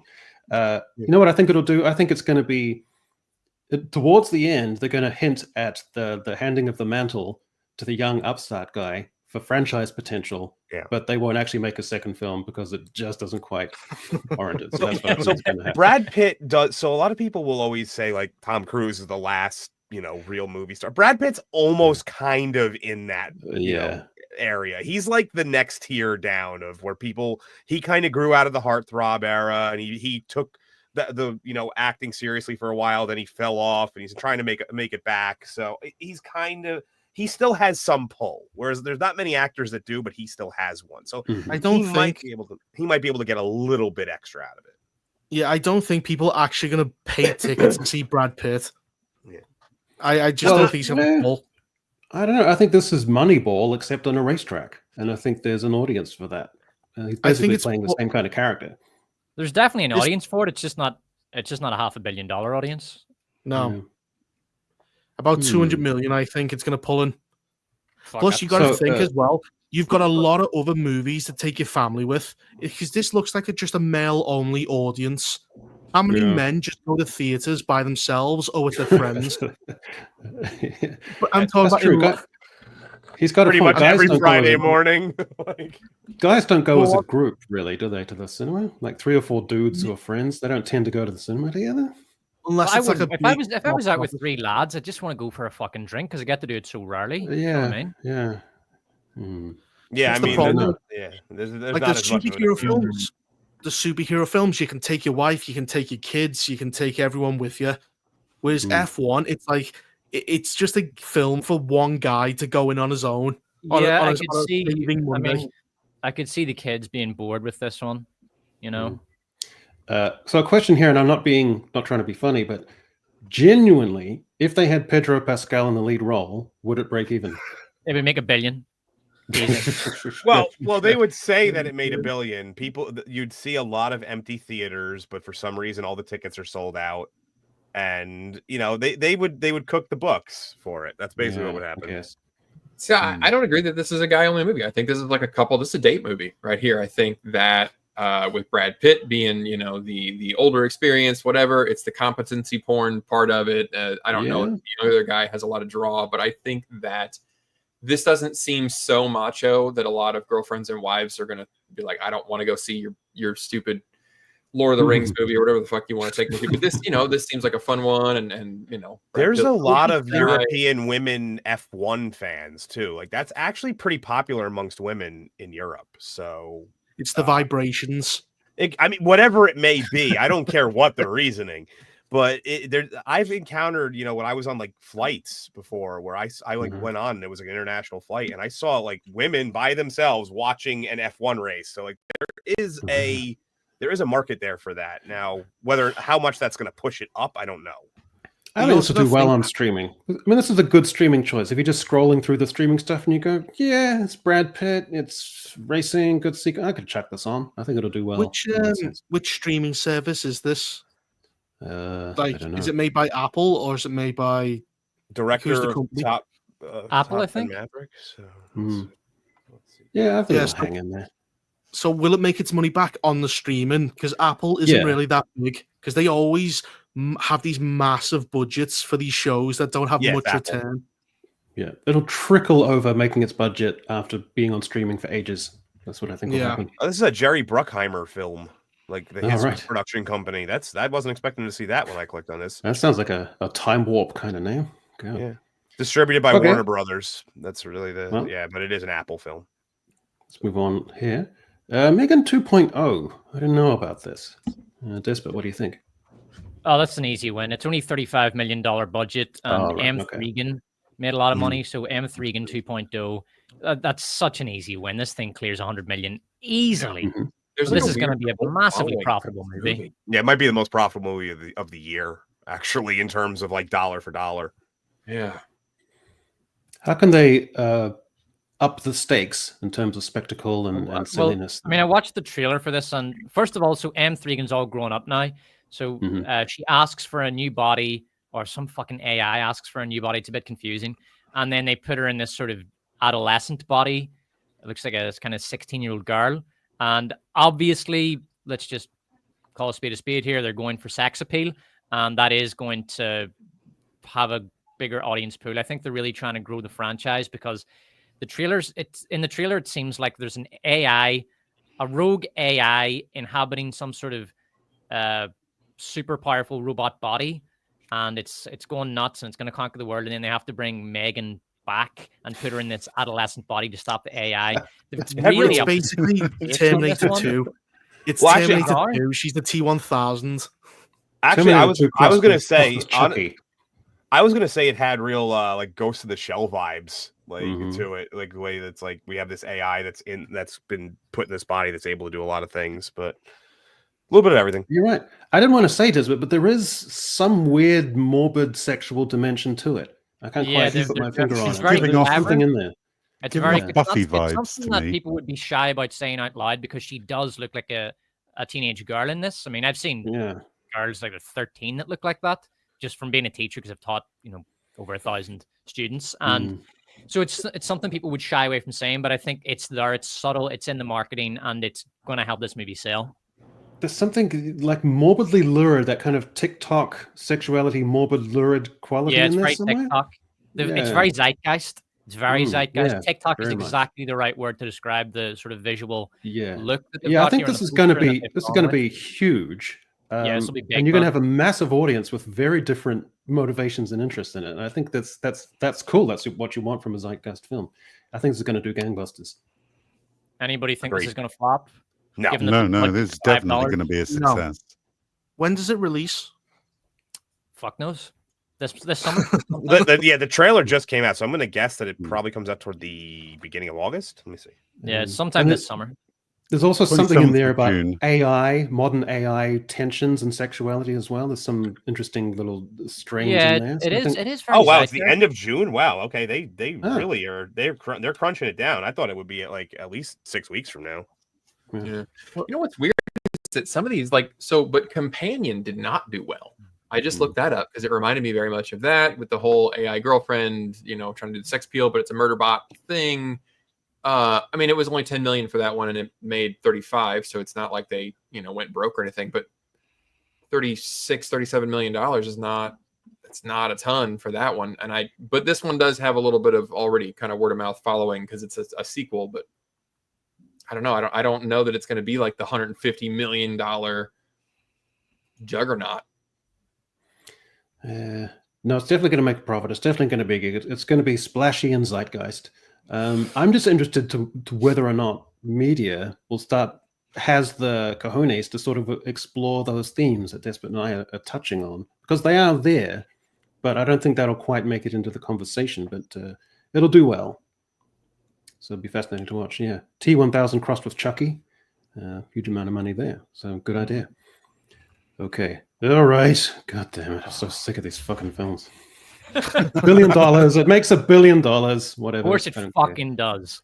One day, man. One day, one of these stupid fucking Jurassic monster movies is going to bomb. But unfortunately, it's not going to be this one. You're right. Weird. One day, just out of nowhere, we won't know why and we won't know when. But one of these things will just unaccountably flop. It's going to happen one day. This is $180 million budget. It's quite small, actually. I was gonna say it's weird. This one is reviving midnight shows, at least near me. I don't know if it's for everybody, but there hasn't been midnight shows since the Dark Knight Rises incident years ago.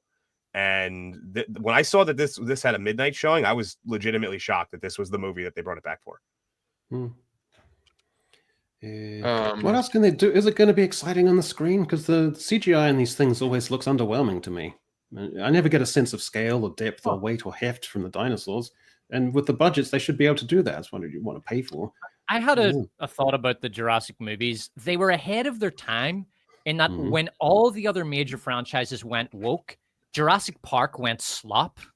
And that's why it was so successful. Yeah, you're right. Yeah. You're right. So, it's remained a very cookie cutter kind of. It's very white, the franchise. It's remained that way the whole way through. You're right. It just occurred to me. I was way off base. I thought the general consensus was that the Jurassic World movies were like a laughingstock, and I thought that this Rebirth was going to do well because they are pretty much kind of disavowing it, and they're like, we're kicking it off. It's brand new island. We don't need Chris Pratt or any of that shit. I just looked it up. The Fallen whatever Kingdom was like 1.3 billion, and Dominion made $1 billion. Crazy. I had no idea the Jurassic World movies were so popular. Oh, dinosaurs! Kids want to see dinosaurs, and then you're buying 4 tickets at a time. It builds up. Yeah. They do so well at the cinema. People stuff popcorn in their mouths and they have a good time, and it's slop. And then 5 minutes after the movie's done, everybody forgets about them and nobody remembers them. It's pure slop. Yeah, they are. But I looked up this one a little bit, and apparently they are trying to get back to the Jurassic World semi-horror. They're trapped on the island. They're being hunted by these dinosaurs. It's not Chris Pratt training raptors and shit. So apparently this one is trying to get a little bit back to the roots, and it's trying to reboot everything. You don't have to have watched Dominion or Fallen, whatever, Fallen Kingdom. Fallen Kingdom, yeah. That was the one that I checked out. Chris Pratt's amazing skill to be able to raise a hand in the air in a deterring gesture to make a T-Rex tilt its head, analytically, and then come to a stop. Birth of 1,000 memes. I think this one's going to kill it. This one will be well over $1 billion. I mean, it's just. I think in 5 years they'll just go pure slop, and there'll be a film where it's I think when King Kong versus Jurassic Park genre IP crossover, putting Godzilla there to Godzilla Jurassic Park crossover, $2 billion. Yeah, this thing, the Jurassic franchise, another smart thing that it's done is it has not oversaturated. So this franchise hasn't released 35 TV series on Disney That's Plus. True. Yeah, that's true. So it's a rare thing, and they've been very smart about that. So I will give them credit for that. They've been smart about how they've handled the franchise from a purely business perspective. Yeah, I they're really just far enough. personally- They're like 2 or 3 years apart. It's just enough to build it back up to being an event. They've got that timing perfect. I'm a little Yeah. shocked that they didn't go with Jurassic Park Rebirth to kind of distance it from Jurassic World after the way. I know that they were financially successful, but critically and, you know, whatever, like the general audiences by the end of the Jurassic World movies were pretty much like, these are not good, even though they're making a lot of money. So I'm surprised they didn't call this Jurassic Park Rebirth. And I said that the first time I heard it, and I'm still shocked. But yeah, I mean, I'll watch it, and I'll go into it with an open mind. I'm gonna try to, do I want to see the Rancor T-Rex thing? No, but like, Yeah. I'll try to give this one a shot, because at least it's not another superhero movie. That's the best way I can put it. Why are they so reticent about not having the dinosaurs actually in cities rampaging? Why are they so reticent? They tried that in Lost World, and it was kind of silly. Yeah. They It's did that. because I mean, there's lots of reasons. As far as plot, once a dinosaur gets into the city, it's either it dies straight away or it goes on a rampage. Those are your two options. Another one is that it loses the aesthetic. The aesthetic of Jurassic World is that sort of Amazon jungle. What's the word I'm looking for? Isolation. Equator. That sort of okay. equator jungle look. And that's a big part of it, that aesthetic. So you don't want to make it urban. It has to be jungle aesthetic. Think of the memes. You're not thinking about the memes. Like imagine the hipsters in Brooklyn, Tatooine. and they've got their iced coffee latte, and then the iced coffee latte starts to tremble every 2 or 3 seconds, like the memes. Come on. The dinosaurs actually, they lose their advantage in the city, because now you're just going to get the National Guard to show up and just shoot the shit out of them, and it's not that big of a deal. Awesome. Take my money. But then the movie ends. It's the advantage once they enter the terrain city, goes away. It's not a Jurassic World movie anymore. It's a Godzilla movie. Yeah, I guess that's true. Which they're going to have to. They're going to have to have that crossover. They'll have to do the Kong X Jurassic World. The dinosaur has some kind of cybernetic prosthetic. What they'll do is they'll make on the memes. They'll have the Tyrannosaurus have long arms, and it'll just mop the floor with everybody. It'll be great. Didn't Vin Diesel say he wanted to do a Jurassic World Fast and Furious like crossover at some point? I could have swore I remember hearing something about that. Dinosaurs in space in cars. I don't know, but you could make it comedic. You know, you have like Texas rodeos, and they have to like lasso a little velociraptor or something like that, and it could be good.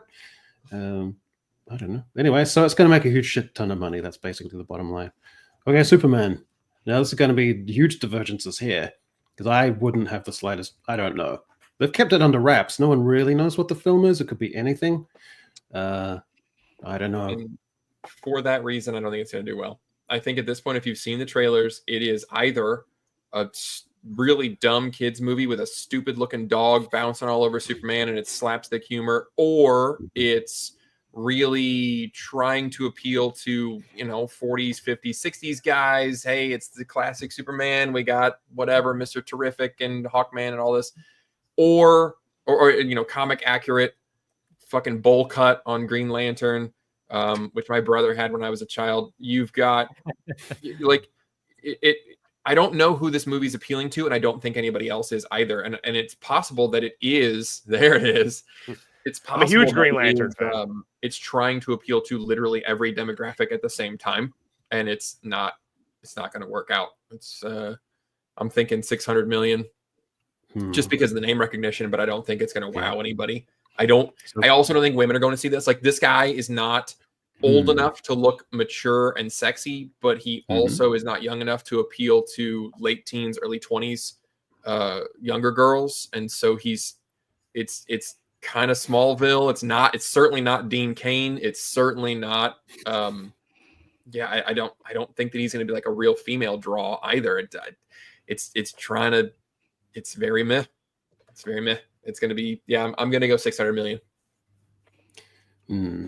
4-quadrant film that actually has no center to it and ends up appealing not especially to anyone.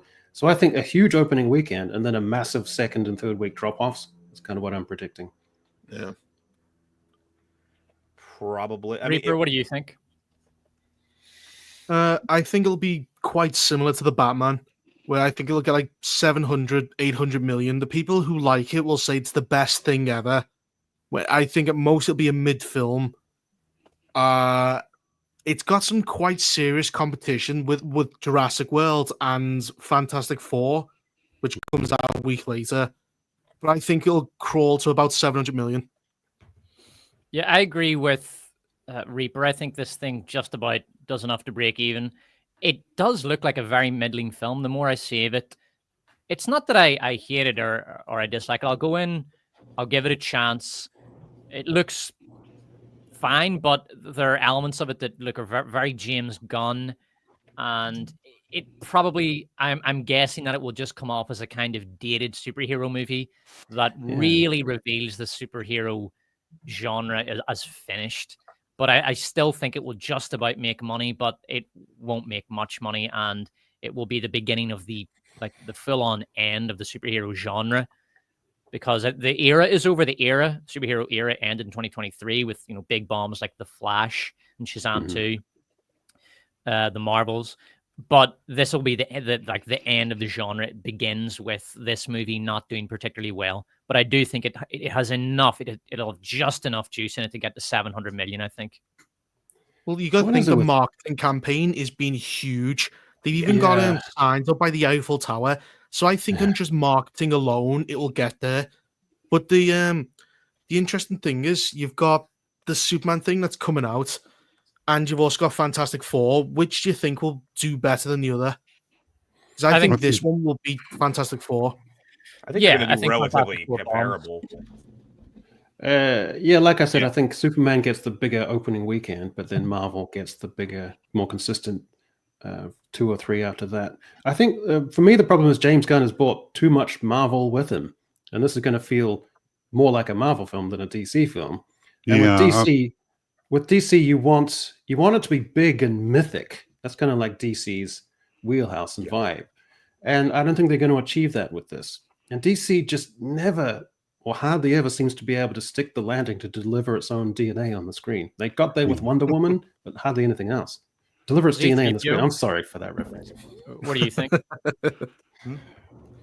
Zee Threepio? I don't want another Guardians of the Galaxy, Suicide Squad, or Peacemaker. Everything James Gunn does is just quippy little team stories.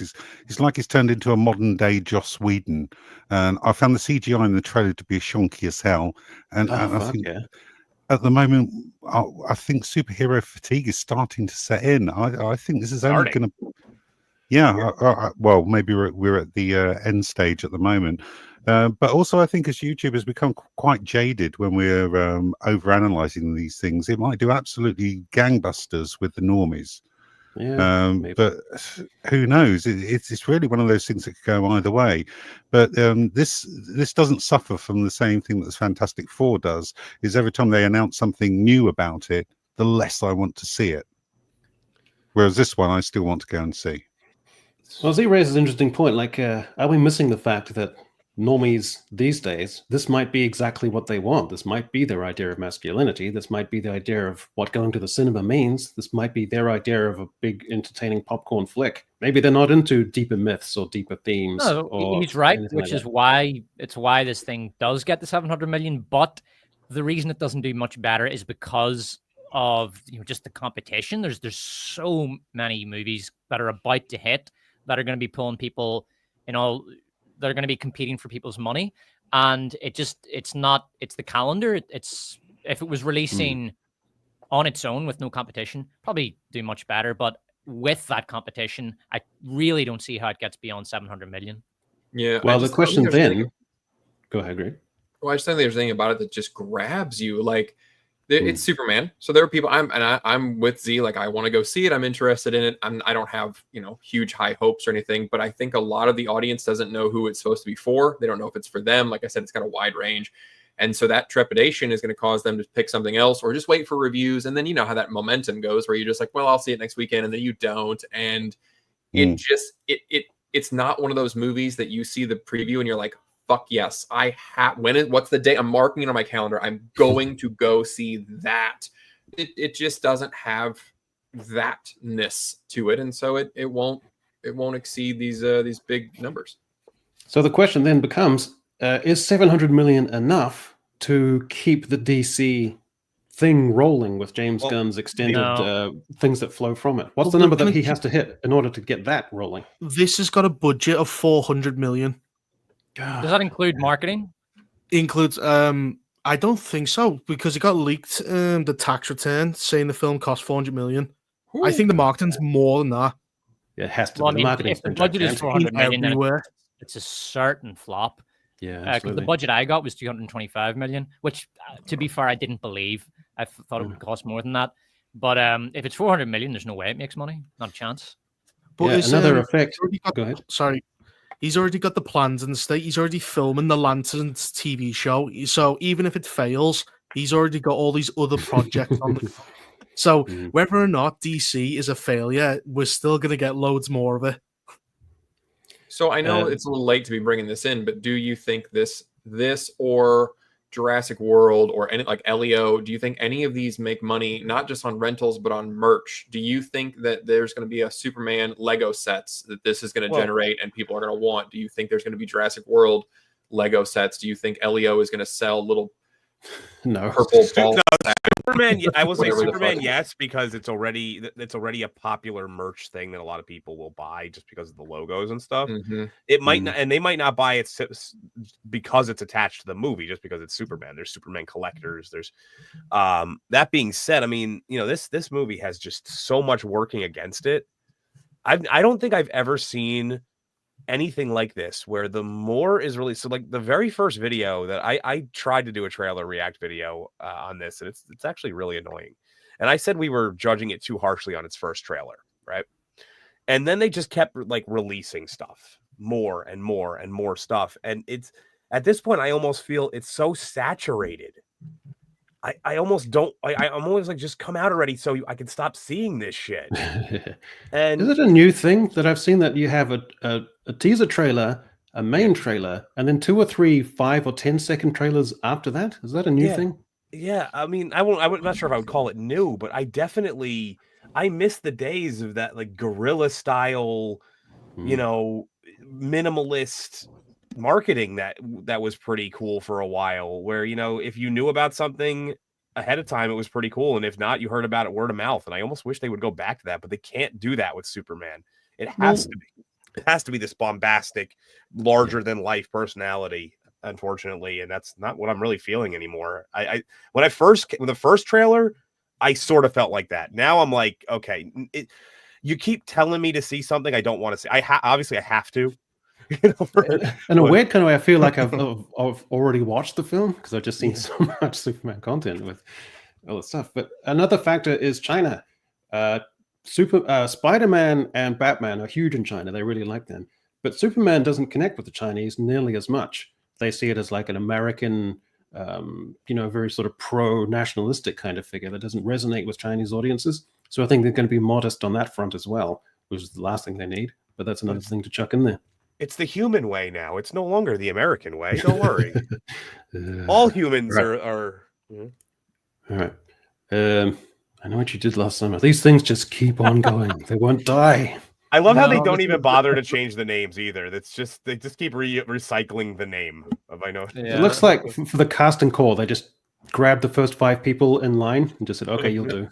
Yeah, and you this thing cost $20 million, and just from this screenshot, I can see the budget. Shit. I can see how low budget this thing.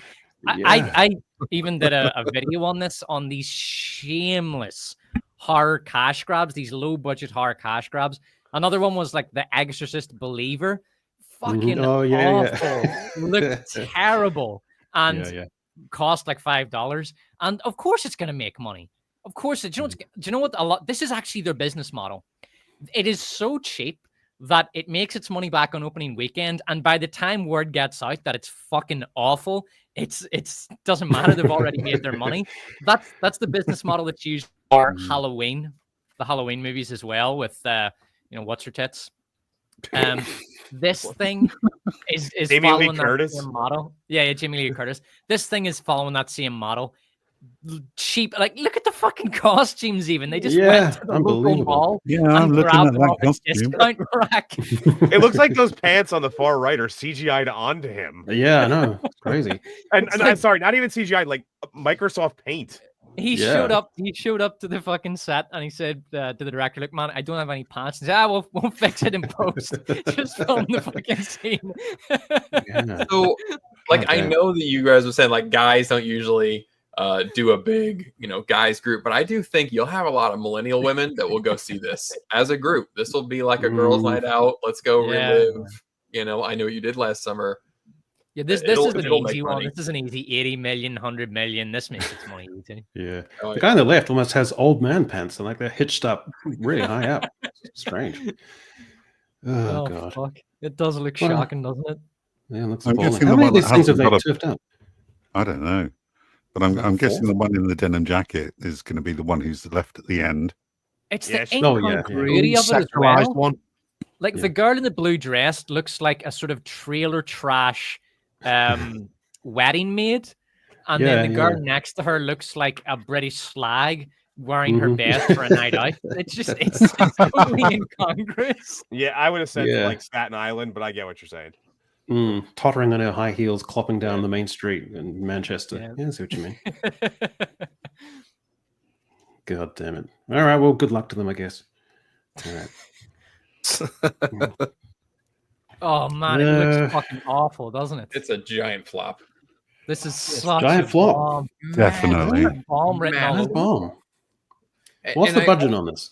Well, so It's you huge. sent over, or Despot sent over 2 to 250, but I think that's old info because they just I had think some that's a lie. emergency reshoots. They got emergency CGI. I wouldn't be Mhm. shocked if it was 350 to 400 million at this point. They don't know what to do, and they're desperately trying to salvage this shit the same way they did with the Brave New World. And it's going to be 3-4 movies in one, the same as all the previous MCU movies have Yeah. been, as they try to backpedal in emergency mode. But remember, it crashed the AMC app. Never forget that. You know? Yeah, I am so sure that's true. Just did not.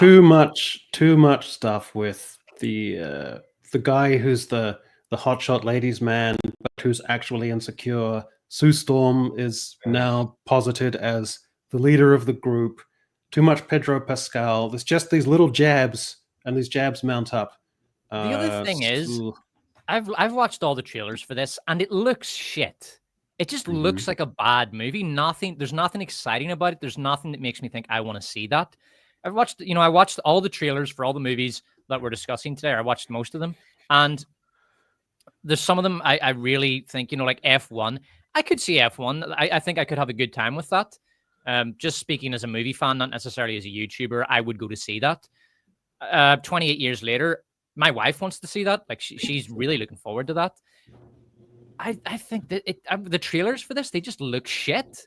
It looks like a bad movie. There's no way this thing's making $1 billion, and that's what it needs.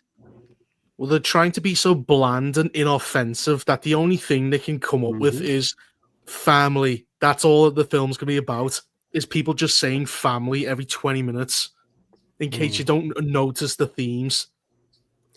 Yeah, the aesthetic is too soft. But is there a huge horde of vulgar, shallow people who might go and see this? But they might be put off a little bit by the fact that they don't know the backstory, they don't know the context enough, and it's going to be difficult for them to engage.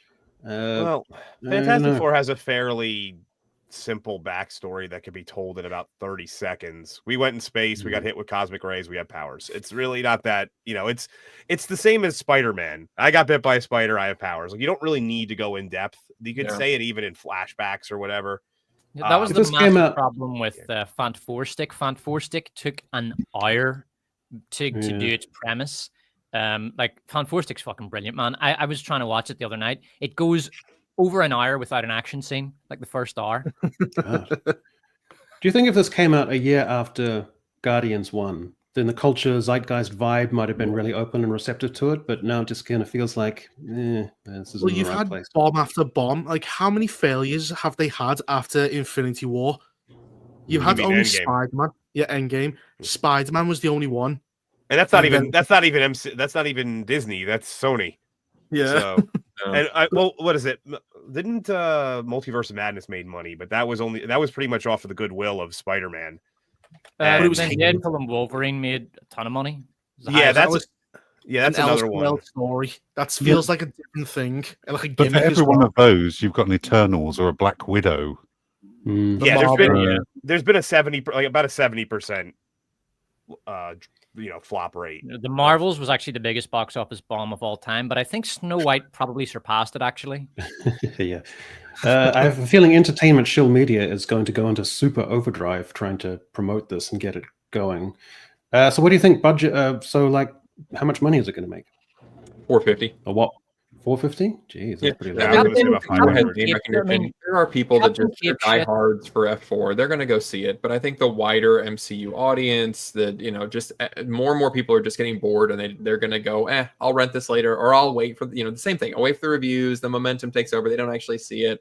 The word of mouth gets out that Human Torch is. What if he's not the Chris Evans womanizer? What the fuck is he even doing here in this ensemble? Like, he's going to blend into the background. He's going to be so boring. It's like kind Draco of Malfoy. funny. It's kind of funny because for a while, Disney didn't have the rights to Fantastic Four IP for movies and such, obviously, and they did their damnedest to kill them as an IP. Not only they gave them no official support, they pulled them from like their games, they pulled them from the official encyclopedia, the Marvel Encyclopedia. They were putting the worst writers they possibly could on the Fantastic Four comics just to make, and eventually it became, they basically tanked this IP themselves, then they got it back and they're like, fuck, well, now we have to do something. Pedro Pascal.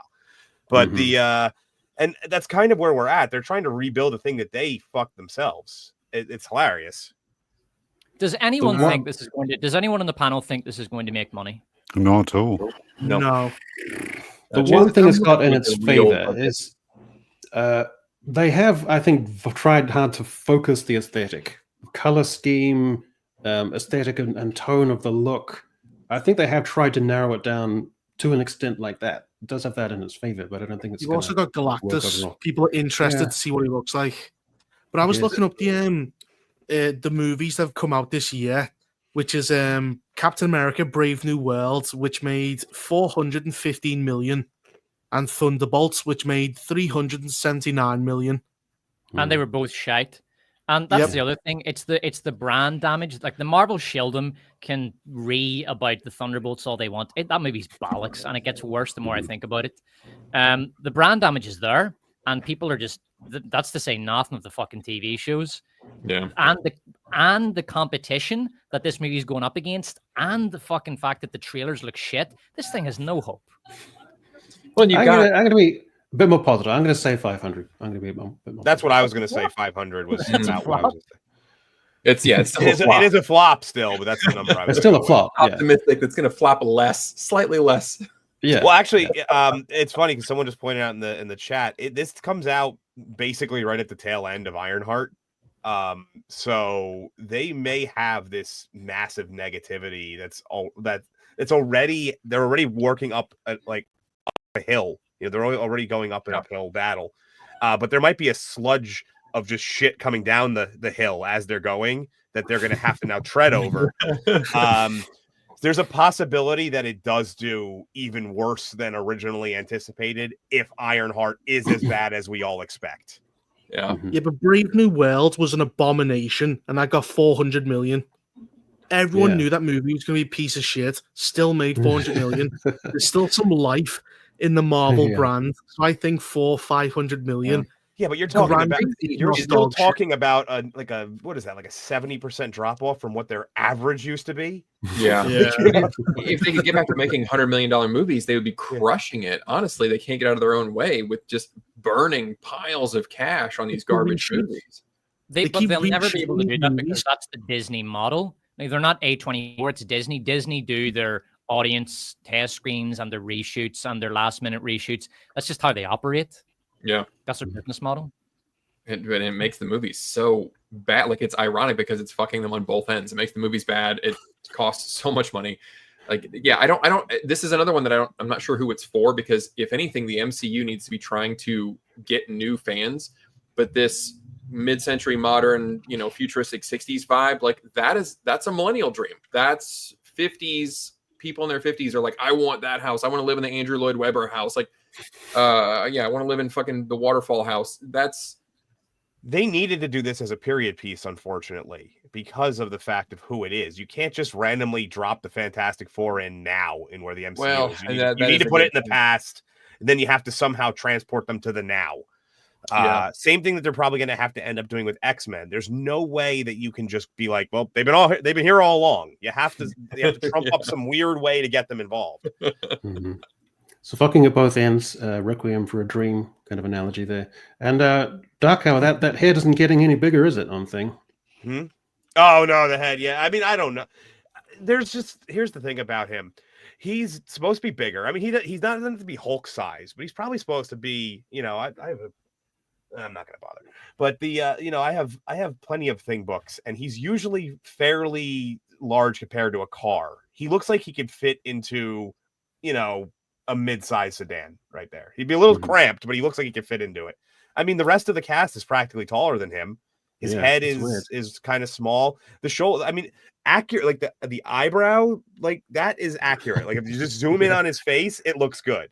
And then you see the whole package, and he just doesn't. It doesn't. I don't think he could fight the Hulk, and that he's supposed to be one of the Hulk's rivals. Well, maybe he could fight the Mark Ruffalo Hulk, but he couldn't fight the Edward Norton Hulk. His voice is also too soft as well. They also didn't give him that like Lower East Side pseudo Brooklyn accent. Oh yeah. The Yancey Street accent that's completely missing from this character. Yeah. Most people, so I've even done it where I kind of call it a Brooklyn accent because it's right across the Brooklyn Bridge. It's very similar to a Brooklyn accent, and it's just not there. That's a huge part of his character. His whole thing is he represents that. He's also, I mean, one of the things I'm very curious to see how much they play up the fact that he's Jewish in the current modern. Not at all. Yeah, like that's actually kind of a big deal for Ben Grimm that he's Jewish. So I'm a little. I had no idea. Wow. We'll wait till they split the bill. Wait till they split the bill and see which way he goes. Man, my hands just can't fit in my pockets. I don't know. They're too big, these hands. Tipping for this service? Oi. That was great because you did a Northern England Arnold Schwarzenegger before, which I thought was exotic. But now hearing a Northern England Jewish impersonation, that was also magic. Great. Anyway, is this $1 billion here? No. Good for good. What did the last one make? Good question. All the money. It'll probably make more than the last one, only because it's part 2. And the last one made 756 million. All right, so I put this one in like the 800 to 900 range. I think that the part 2s of movies that were well received by their who they were trying to appeal to generally do better. So I'll put this in that range. This will be a resounding success. Actually, I did watch this one later after we talked about it. It was not bad. I could tell that it was slow, like they were stretching shit out, but I still didn't mind it. It was I've never seen the play, so or the musical. I didn't know what to expect, but I had a pretty good time. I had no idea what was coming up when I went to see this, and I went with the wife and my youngest daughter, and the inner gay in me came out. I absolutely loved it. It was brilliant. I cannot wait for this, but I think it's going to do more than the first one. So 800, 850, I think. This is a very easy one. We can be anti-woke. We can be anti-woke, but we can also be, these two actresses are batshit crazy, flaky people, but we love them. It's fine. It's okay in this context. I can only imagine the press tour for the next one. They they went off the deep end. I don't know how the hell they could possibly go higher and crazier. It works though. It's because look at Fantastic Four. You've got 4 boring fucking people cast in these roles, and guess what? It's a boring fucking movie, almost certainly. Here you've got 2 really bizarre, eccentric women who are so nuts that it's actually negatively affecting their health, and mentally and physically. and it creates fucking dynamism on screen. Like, they are fucking Yeah. awesome together. Like, I loved Wicked, no homo.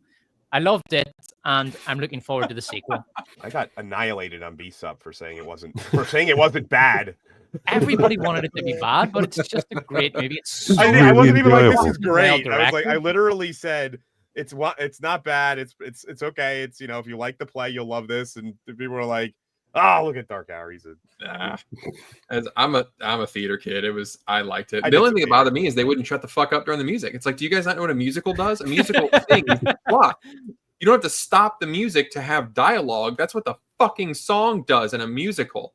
The play does have a lot of. They did it more in the movie. The play does have moments like that where they kind of just stop in the middle of the song. They break up the song into several smaller parts and then have little acted sections between them.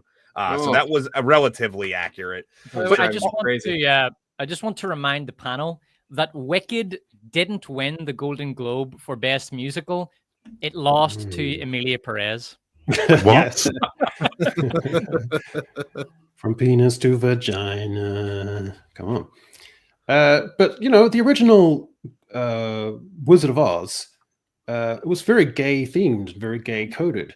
And there would have been millions of people, you know, in the Midwest, closeted all throughout America, who would have seen the color and the light and the spectacle and the campness of it. And they would have found, you know, they would have seen something in it and they would have gravitated towards it and it would have stirred up their dreams. And so it does have that kind of gay context to it. So all power to them. Let them have great heavy shovelfuls of campness and queerness. Oh, yeah. Go for it. So $1 billion? Not a billion. 800 just million? shy of a bill. I would say Like 800 850. something, I would guess. Yeah. 700. Yeah. It'll make Okay. a ton, though. Oh, fucking hell. This thing's going to make $2 billion. Does anyone on the Really? panel think this doesn't make all the money? I don't understand it. I've never met a No. single person who's like seen Yeah. the movies. Like, I don't. It's weird. What did the Uh, last? So one is that make? an official image from the press team, or was that just like a fan-made thing? I don't know. It could be fan made, but this could actually be visually quite awesome. I don't know. I could Good enjoy watching this. The Way of Water thing made $2.3 billion. How? God. I don't. Because I haven't met a globally- single person who saw it, so No. it has to be Yeah. elsewhere. And I've seen it. It was called Fern fucking Gully, and it was much better back then when Meg Ryan was in it. Like this, who is watching this shit? My favorite thing is like the joke was, you know, when it came out, everyone mistook it for Avatar: The Last Airbender movie, and then he's slowly adding all the elements. So first it was obviously the woods, the earth, and then it was water, fire, so we could do a wind one, and then he's like, I've stolen. It's gonna get to the end, and he's gonna have successfully, stealthily stolen a property. Mm. But why not end it as a trilogy with this? Why do another 3 after this? I don't Because get they it. make Because 2 money. billion. Yes, strange stuff. But it Anyway, has so- zero cultural impact. How can Yeah, people none. go and rewatch these movies over and over and over No, again I and not I tell don't you the think that's plot? true. I think Yeah. that Avatar has had a ton of cultural impact, just not necessarily in a good way. The first Avatar is solely responsible for the 3D cinema craze, which was a fucking blight. That 3D cinema thing ran from 2009 and just sort of died out in 2013. I remember it did my fucking head in. I hated those 3D movies, like those disgusting glasses. I remember I walked out of a theater and it was a 3D movie, and I gave the glasses to one of the the assistants, whatever you call them, ushers, and he just threw it into a big bucket full of glasses, and I just thought, fuck me, like 40 people will wear them and they won't get washed, and just oh god, it was disgusting. But anyway, 3D cinema, thank God it's dead. It was awful. But that was the cultural impact of Avatar. It caused but that that's- fucking 3D cinema. That's more of for- a technical aspect. That's more Hollywood's reacting to it. I I'm know, talking but about that the was actual still people. culture. That was still Nobody- culture for 3 or 4 But years. And then nobody apparently quotes the movie.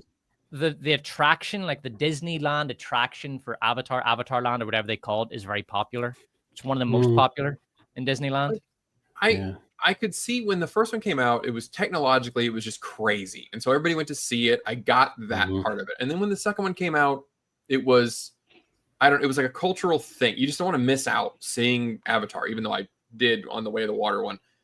I just would have thought by now the novelty and the like the mob the group, like we should all just go see it. It's a big thing. Like I don't know. I thought that would have worn off, and I'm the red night, genuinely Greg. kind of shocked that it Greg, hasn't. the red night. It's different.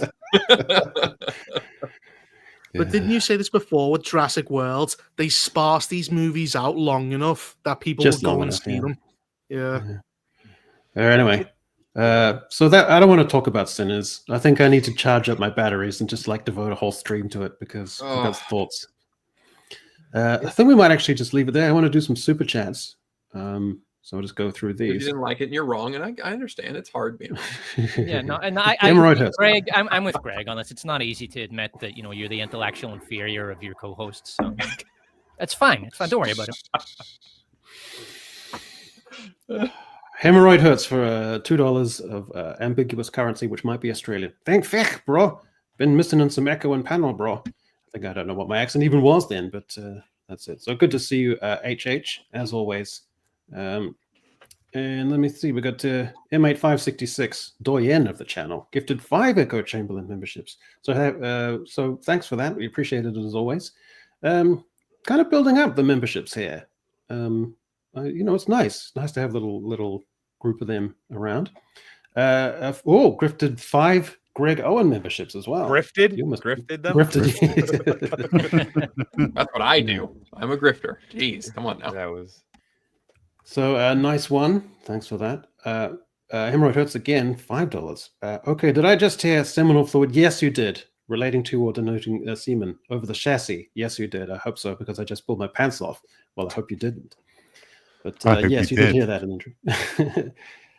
So, Greg, you're currently co-streaming with me. Is that right? Yes, that is correct. Is Despot not doing it too? I don't think he's on today. Yeah. Oh, not today. Yeah, we are co-streaming it up. John Evans for $5. Why the same small circulation of guests? Mix it up. No offense. It'd just be refreshing to see people like Gary, Az, Gundam, or anyone from EFAP. Well, no I don't offense, know, guys. You fucking suck. I haven't been on in ages. Yeah, exactly. I haven't been on for at least 3 months. Gundam is he's my white whale. I'd love to get him on one day. I don't think it'll ever happen, but I've tried sending him. He's impossible to get a hold of. I've tried for like 2 years. I would love to have him on. In my opinion, and I'm not even just saying this because you brought it, he is the funniest person on all. Yeah. I think him and Reaper, if you guys got together, I think I'd piss myself. Would be beautiful. I really do. Yeah, that would be beautiful. M8566, $5. When are we going to play drag queen names, real or fake? That's actually a good question. I don't know. That is work though. You guys have tackled the books and song. Maybe I should jump on that. That might be kind of a fun one. Yeah, that could be good. I found a drag queen name generator online. Mine came in at Shanty Towns, so I'm keeping that. Katima, weird Chappelle's Clayton Bixby vibes. Yeah, I get what you mean. Yeah. Thanks, Hemorrhoid. Dear old Melvin jumps in. See, he shrieks. Which is great. At least he's gotten over his Once Upon a Time in Hollywood. Which is good. Glad about that. Ballistic Mac for $5. Pedro Pascal is the Doctor Who frontrunner. He can bring his own wardrobe. That's true, actually. Any one of those 5 outfits we've seen, he could just jump straight onto the screen. Yeah, it couldn't be worse than Shooty. He was wearing a fucking dress half the episodes. Yeah, it was shocking. Sterling Jones, member for 3 months. Has Ironheart been discussed yet? Yeah, we did go through it. I can't wait for the bad reviews. Why was Nia DaCosta hired? Do they want Bone Temple to fail? Yeah, good point. I think Echo got it. She was just cheap as fuck, so they thought, yeah, we'll throw her on. What is January? Somebody said it was getting released, so it's getting released in January 6th.